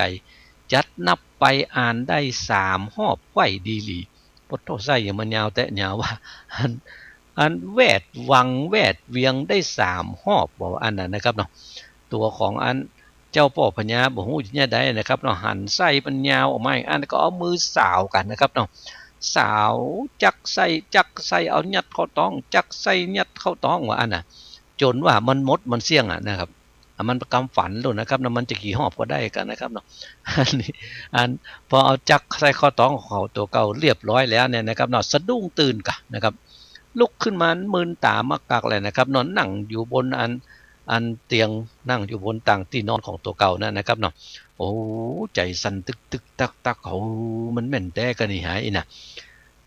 จะรับก็รับยากละประเดี๋ยวเนี่ยนะครับเนาะถ้ามันได้ฝันบดีอย่างอี้แล้วมันถ้าไปถามหาแล้วนะครับเนาะว่ารับนี่นะครับมันถึงบัดรับบัดนอนแล้วนะครับ นอนก่อนยังบ่ม่วนนะครับนอนนั่งก็ตึงใจสั่นตึกๆตักๆลุ้นนะครับถ้าคือมันแจ้งเมื่อใดจะแจ้งให้เตื้อหายนะกันว่าละวายตีแจ้งรุ่งอาทิตย์ปุ่งเรืองไรตัวของเจ้าป่อปัญญาก็ฮ้องมากะนะครับนอกปุ้นอากาศปุโรหิตาจารย์พวกกะเสทหารทั้งหลายไปฮ้องป่อหมอมาฮื้อก็มาอ่ะนะ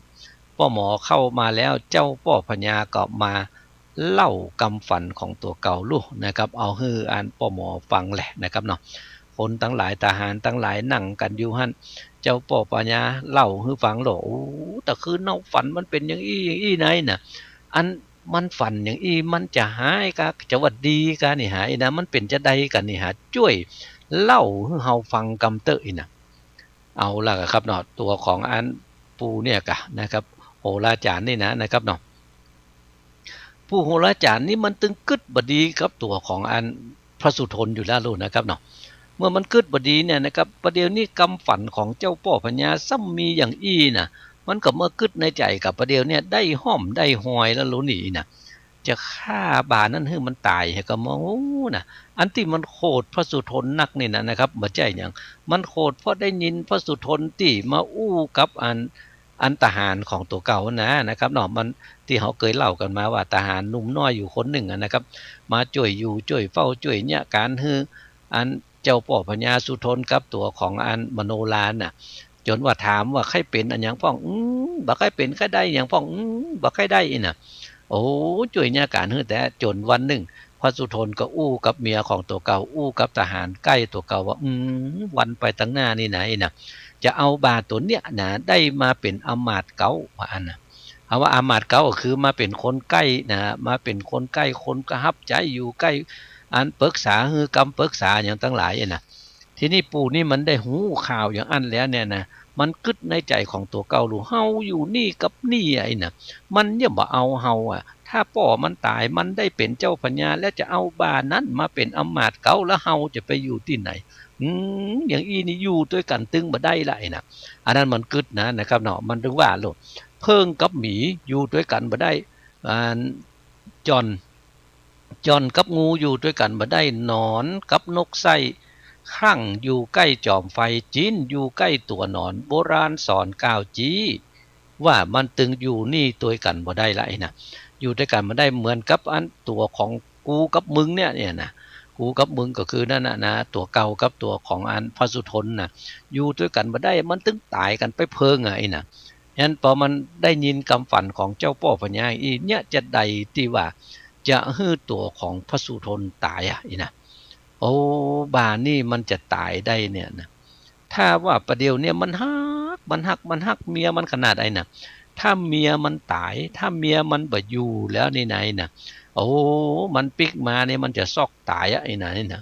บาตัวนี้ไหนนะถ้าอันมันบ่ตายมันอยู่ไปมันหมองมันเหงาบ่ได้อยู่กับเมียมันตึงจะตายสักวันนึงไอ้นะว่าอันน่ะก็มันเกิดในใจของตัวเก่าอีนะครับเนาะทีนี้มันดักจื้อกื้อไป70,000นะครับเพราะมันกำลังกึดอยู่นี่นะเจ้าป่อพญาอาทิตย์เจ้าวงศาก็ถามกับเป็นจะได้อะป่อหมออย่ามากึดเหมือนใบเหมือนบอดได้หายน่ะเพราะว่าอย่ามากึดเหมือนได้เหมือนบอดเนี่ยนะครับเนาะปู่ป่อหมอเนี่ยนะครับก็อันฝังเปียกระดานมากะนะครับเนาะเอาไม้วางลงครับแล้วก็อันเอาอันเนี่ยกะนะครับปิดนะครับเนาะเอาดินสอมาแหละนะครับเนาะเอาดินสอมาก็กำขีดขีดมาเป็นห่อมเป็นห้อยนะครับเนาะเปิ้นว่าเป็นจ้องคูณหารตามตำนานแต่เขาพิจารณาเล่าดูเหตุว่าออกเศษตัวใดก็หันใส่แจ้งทีนะครับเนาะพออันขีดซ้ายขีดขวาลงเลขอันยังตั้งหลายไปแล้วเนี่ยนะครับเนาะยกมือไหว้สาเจ้าป่อพญาโหลไหว้สาป่อพญาโหกำฝันนี่นะอันตามปั๊บตามกำปีเก่าได้บอกเอาไว้ว่ามันจะมีไปเนี่ยอันหลวงใหญ่เกิดขึ้นกับเจ้าป่อพญากับแม่พญาลูนี่นะเอา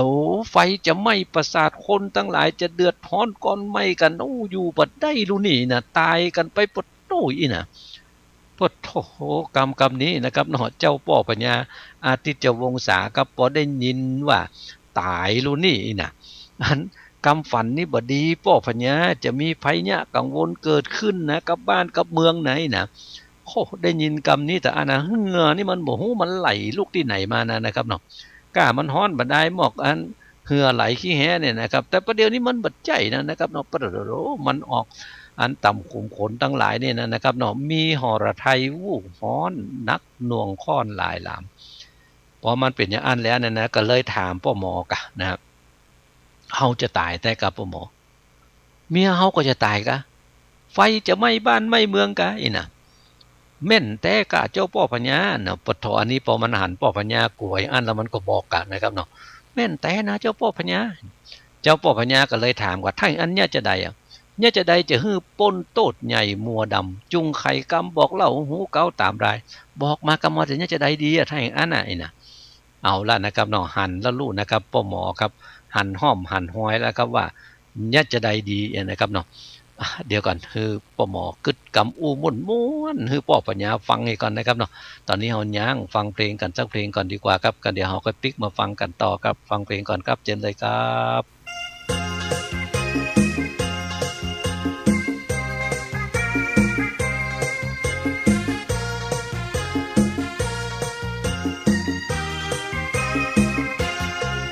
จินดิบมันตึงบ่เหมือนจินปิงแม่ยิงมันตึงบ่เหมือนป้อใจคนขาวบ่เหมือนคนดำกินข้าวกับไก่ยำลำเหลือข้าวบาดายพี่นานปันที่อยู่ละปูนเมื่อลุงย้ายไปอยู่สันทรายพี่นานบุญที่อยู่สีดงเย็นเพราะปูโมปูเอ็นย้ายไปอยู่หนองควายอยากได้ลำไยหันหน่วยหลวงละปูสวัสดีเจ้านานปานโอ้ข้าไปเชาะหาละปูนเป็นว่าย้ายมาอยู่ฉันชายไปรู้นี่เชียวโอ้เสียนั้นบุญกะโอ้ไม่ได้ปะกันจัดเมินมาเชียว ข้าตั้งอกตั้งใจมาแอวหาเชียวเนาะจะมาขอชื่อก้าล้ำย้ายหน่วยหลวงเชียวนะกะเอาไปปลูกบ้านข้าบัดเดี๋ยวข้าย้ายมาโยนหนองควายเพื่อโลโอ้บาลำใหญ่ห่ำเหลือเชียวเหลือกันหลุมอ่ะโอ้มาเป็นอย่างไรเชียวก็โปกนะกะเซียวกินบาลำไยเฮาเสียงหมดขนาดเมื่อคืนน่ะโปกปะกันมาครบตุ่นลำไยนะ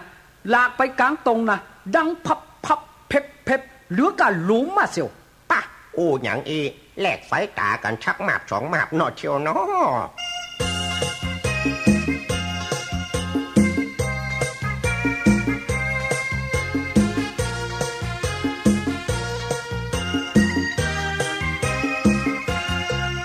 บ้านเก่ามันตึงบ่เหมือนบ้านใหม่เป็นว่าลำไยไอเสียวเหลืองกะลุงตัวข้าก็หำแก่สักตางไข่ลิ้นจีวานก็เสียดายกำลูนหวังปลูกใหม่พันลำไยละปูนเป็นว่าปวกมันหมดเหลือกะลุงข้าจะปลูกตำลุนกลัวเหมือนเสียวนานปันกลัวปวกมาล้างพันลำไยละปูนเอาไอเทลถ้าปวกมันมักลำไยอย่างอีนะเอาไปปลูกบ้านข้าบัดได้ละมันเป็นได้เสียวอันปลูกบ้านเสียวนะมันบ่ปอนักเหมือนบ้านเฮากาปวดเท่าจะไปว่าโนเทลขนาดเขานั่งหันเอาตีนย่อนห้อยลงมานี่นะหัวเมนออกขี้ดินช่องเหียหลอกลิ้นหลับเล็บมันจะเคี้ยวกินตีนข้าลุน่ะเทลโหก็โปกยังมานักอันลำเลอเสียวโอ้ก็นักมันนักเที่ยวลองกืดก้อยกะขนาดเขาขี่รถมอเตอร์ไซค์เข้าบ้านมาหมวกเขาตกไว้ไปเอาใบเรือละเชียวโหก็มันเป็นไผ่มางูโวยอันลำเลอเสียวอันไผ่บะเอาอะปวกนะกะลุ่มหวดหมดเชียวโหโอ้อีแหลกไฟตากันสักกำเนาะเสียวเนาะ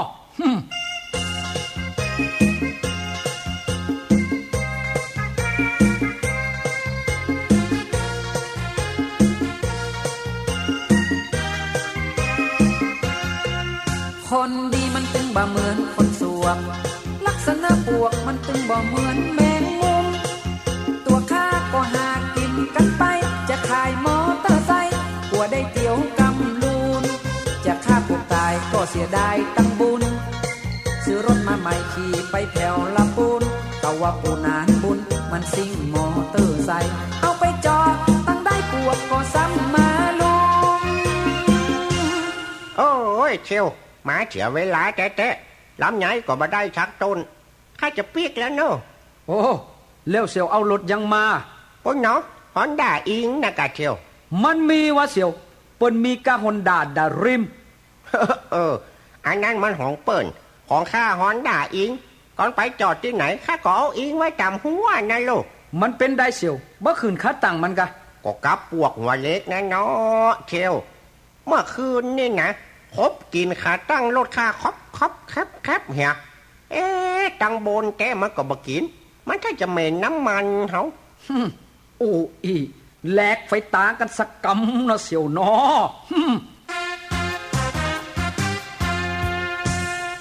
นะครับเนาะฟังเพลงกันไปแล้วปิกมาอู้จากันต่อครับสาระธรรมกำเมืองผมวิโรจน์อินทนนท์กำลังอู้จากับเจ้าพี่นายน้องของเฮาในช่วงเวลานี้กันอยู่นะครับ FM 104.50 คลื่นเพื่อการศึกษาพระพุทธศาสนาและวัฒนธรรมวัดฝ่ายหินอำเภอเมืองจังหวัดเชียงใหม่ครับเป็นแม่ข่ายถ่ายทอดเสียงนี้ไปตำตั้งสถานีวิทยุเครือข่ายกัลยาณธรรมหลายๆสถานีด้วยกันขอบคุณสถานีวิทยุกู้สถานีครับที่ได้เอื้อเฟื้อให้รายการสาระธรรมกำเมืองออกอากาศให้กับเจ้าพี่นายน้องของเฮาได้ฟังกันนะครับเนาะเอาล่ะนะครับเนาะปัทปหมอกึดในใจของตัวเก่าบอกจะได้ดีนี่ให้นะโอ้ไวสาปอกปัญญาอันที่มันบดีนี่นะกำฝันที่มันบดีมันเป็นอุบาทกาลีเคาะบดีอยู่ถ้ามาจนหน้าจนหลังโอ้ถ้าอย่างอี้นี่นะเฮาจะต้องปูจานยันเนอปอกปัญญาเนออีนะโอ้แล้วเนี่ยได้พ่อหอปูจานยันเนี่ยเขาจะต้องเอาสัตว์น้อยใหญ่เจียงจีนคือว่าสัตว์2 ตีน4 ตีนเป็นต้นจริงจักพ้นอนตรายได้สุขสบายเตี้ยงเต้าจักมีแก่เต้าเจ้าจุอันมันก็บอกคือฟังลูกนะครับต้องเ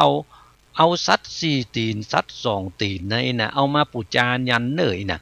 ปูจานยันนี่ก็คือเอาสัตว์ทั้งหลายพวกเนี้ยมาฆ่าปูจาว่าอันนะแล้วมันจะได้พ้นจากทุกข์จากยากอย่างทั้งหลายนะเจ้าป่อปัญญาพอได้ยินกรรมอย่างอันแล้วก็ฟ้องกะหมู่ทหารทั้งหลายกะนะสู่เขาทั้งหลายมานี่เราปากันไปประเดี๋ยวนี้ได้ยินหรือยังนะได้ยินแล้วกะประเดี๋ยวเนี่ยกรรมป่อหมอเปิ้นบอกอย่างอี้อ่ะนะไปสู่เขาทั้งหลายไปเซาะเอากวางเอาฟานมาเนยนะเอาไปซัด4 ตีนอย่างทั้งหลายในแพะในป่าเนี่ยไปเอามาว่าอันนะสั่งหรอกทหารยกมือไหว้กะนะครับเนาะโอ้เจ้าป่อปัญญาไปประเดี๋ยวนี้มันจะไปตันหยังเปิ้นไปไล่เราเปิ้นลุกมาแม่เจ้าเปิ้นก็ไปแล้วลุยน่ะไปขวายมองอี้มันบ่ตันอย่างแล้วน่ะขอก่อนเตอะวันพุกก่อนเตอะข้าเจ้าทั้งหลายจะไปไหนน่ะมันคัดบ่ได้ละนะครับเนาะเพราะว่าไปวันนี้เนี่ยนะครับเนาะมันก็ถึงบ่ได้อย่างโลตามกรรมที่ว่านี่แต่แล้วก็ปูจายันเนี่ยนะครับปูหมอนี่มันก็บ่ได้ว่าหรอกปูจาวันนี้ปูจาวันพุกนี่น่ะอันมันบ่ได้ว่าเนี่ยนะครับเนาะวันก็วันพุกก็วันพุกก็แล้วกันเด้อไปนะหมู่เสนาหนุ่มเท่าทั้งหลายก็ป้ากันปิกบ้านปิกจองไปนอนรับกันนะครับเนาะโอ้รับบ่ได้ต้องไปเซาะเอาเครื่องมือกันนะครับเนาะเครื่องง้าหลายอันมันมีแล้วนะครับเนาะบอกว่าจะเป็นตึงหอกตึงดาบตึงธนูอันเกียมเอาไว้อย่างเสร็จสับเรียบร้อยแล้วนะครับลูกมาเมื่อเจ้าก็ปากันเข้าแล้วนะครับเนาะเข้าแพะเข้าป่าเพื่อแสวงหาสอดล่าเอาสัตว์ป่าดงดานไปเข้าไปก็เป็นยับได้กันนะครับเนาะยับได้ขวางได้ฟานปดโหได้มาจะเป็น100แหละนะครับเนาะเข้าไปแล้วไล่เล่าลูกนะครับเนาะวกอยู่หั่นนะครับเนาะอันไปเผียวทหารก็ไปแวดไปล้อมกันเอานะครับยับกันมาได้แหละตึงขวางตึงฟานตึงสัตว์น้อยสัตว์ใหญ่อย่างทั้งหลายยับมาก็เอามาขังไว้ที่ไหนเพราะว่าในแต่ละเมืองในเช่นสมัยโบราณเนี่ยนะครับเนาะมันจะมีรุ่นนะครับที่ว่าที่ปูจานยันที่สำหรับเอาไว้ฆ่าสัตว์ทั้งหลายเพื่อที่จะเอาไว้ผีบ้านผีเมืองอย่างนะครับเนาะเพิ่นจะมีที่เนาะหมู่นี้ก็จะเอามาขังละไว้หั่นนะครับเนาะทีนี้เอาขังละไว้เอาสัตว์ทั้งหลายมาได้จนได้นักแล้วเนี่ยนะครับเนาะเจ้าป่อปัญญาถามหมู่อันเสนาอำมาตย์ทั้งหลายโลประเดี๋ยวนี้สู่เขาได้มาสักหมดได้ล่ะพวกเราเต็มข้อคณะประเด็นนี้เจ้าป่อปัญญาน่ะอันเจ้าป่อปัญญาครับนะมาพอลูกนะครับโอ้แม่นแต่เฮ้ยประเดี๋ยวเนี่ยเฮาจะแปลงแล้วเฮาจะแปลงเครื่องปูจายันและสู่เขาทั้งหลายอันไผ่ปอหูว่าอันนั้นจะแปลงควักแปลงสวยแปลงดอกแปลงอย่างทั้งหลายยังได้มีเครื่องครัวอย่างทั้งหลายยังได้พ่องเกียมกันเอาไว้ให้หมดเนยน่ะป้อหมอเก่าเนี่ยการนะครับเนาะป้อหมอป้อโหรานี่นะครับ เอาลูกเขียมอันนั้นเขียมอันนี้แปลงที่นั่งตังอันนั้นอย่างอี้นะครับเนาะใส่จนหมดจนเสี่ยงดอกเพราะว่าได้มาจนหมดจนเสี่ยงแล้วเนี่ยนะเจ้าป่อพญาถามหรอกมันค้างอันอย่างอยู่พ่องประเดี๋ยวเนี่ยไอ้น่ะไปเตียวกวายกันนะครับเนาะโอ้ป่อหมอเตียวไปเตียวมาพอไปพอมาโอ้อันอย่างมีหมดกูสิ่งกูอย่างแล้วเจ้าป่อพญาประเดี๋ยวนี่นะไอ้น่ะขาดอยู่อย่างเดียวเฮ้ยประเดี๋ยวนี่นะไอ้น่ะโอ้ขาดอันอย่างอ่ะประเดี๋ยวเนี่ยไอ้น่ะประเดี๋ยวนี้มันขาดจีนคนไอ้น่ะจีนงัวจีนกวายจีนอย่างมีหมดไอ้น่ะประเดี๋ยวนี้ขาดจีนคนเฮ้ยนะปะโถนะขาดจีนคนแล้วจะเอาจีนคนที่ไหนอะถ้าอย่างอันไหนนะโอ้เจ้าป่อพญาจีนคนนี่นะมันจะต้องเป็นไม่ยิงเนยนะข้าว่านะจีนคนเนี่ยนะประเดี๋ยวเนี่ยเฮามีคนกาลกินนี้มาอยู่ในบ้านในจองเฮาตัวลูกที่ไหนตั้งใดอย่างใดมาบ่ฮู้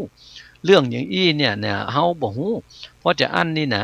เอาตัวกาลกินีอันนั้นน่ะเอามาปูจายันเหตุป่อพญาอีน่ะโหอันที่ไหนเป็นกาลกินีก็มโนลาน่ะกายน่ะมโนลาน่ะเมียของสุทนนั่นน่ะเมียของสุทนะนั่นน่ะอันนั้นน่ะแม่นน่ะอีน่ะ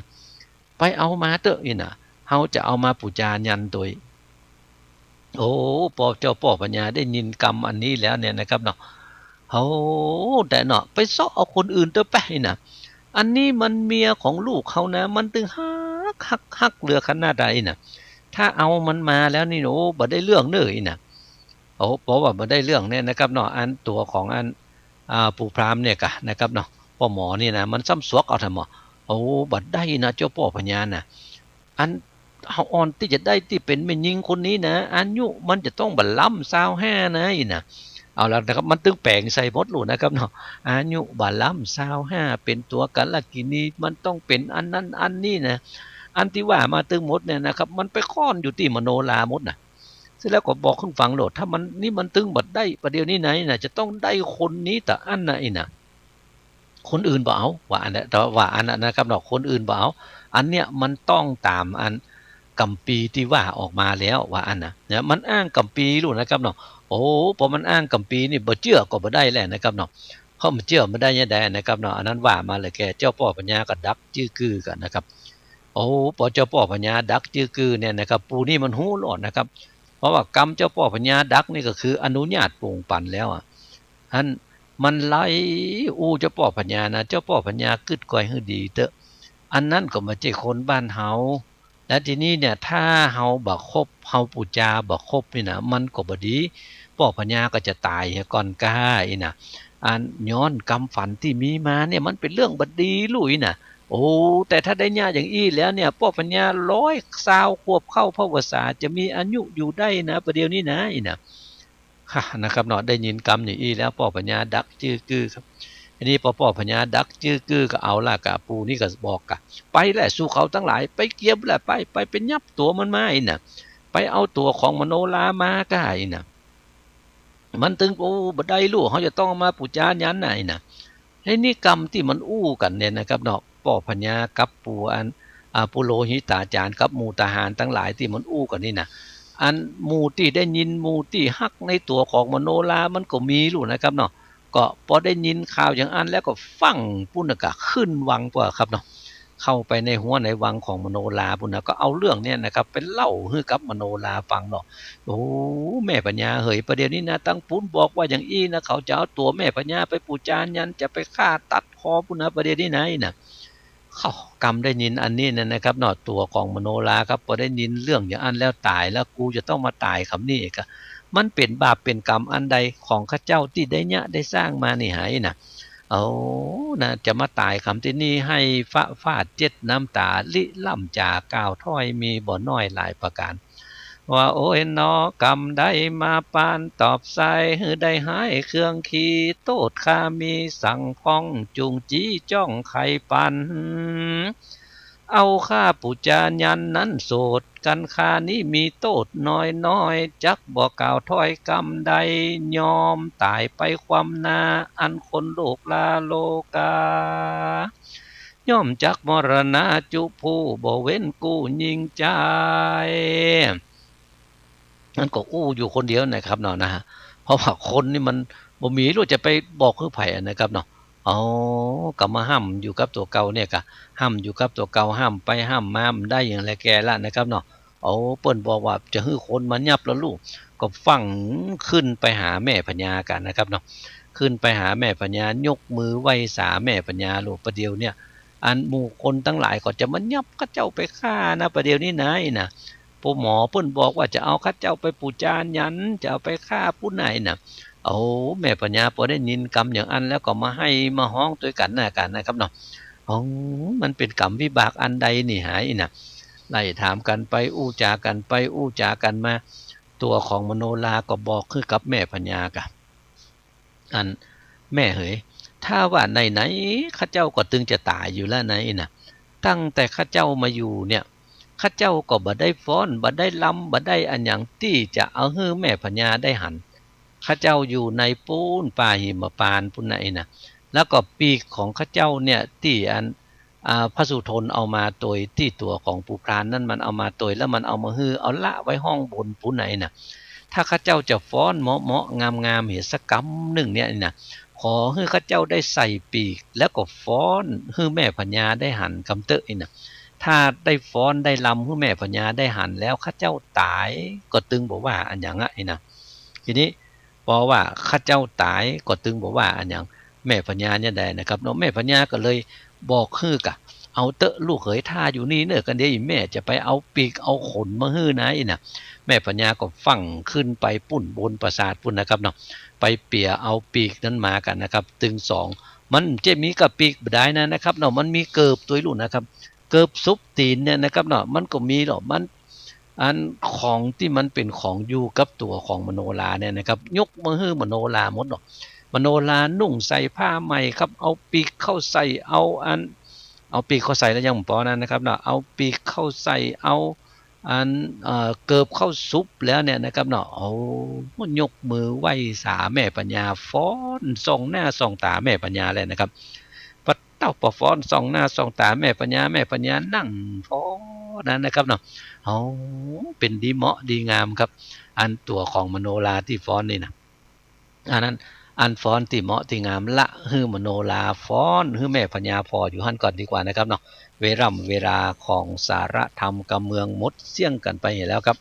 ผมวิโรจน์อิชนนท์ขอล่ำลาเจ้าพี่นายน้องของเฮาไปด้วยเวลาเพียงแต่อีก่อนนะครับโชคดีมีใจเป็นของเจ้าพี่นายน้องเฮาอยู่ผู้นายคนครับสวัสดี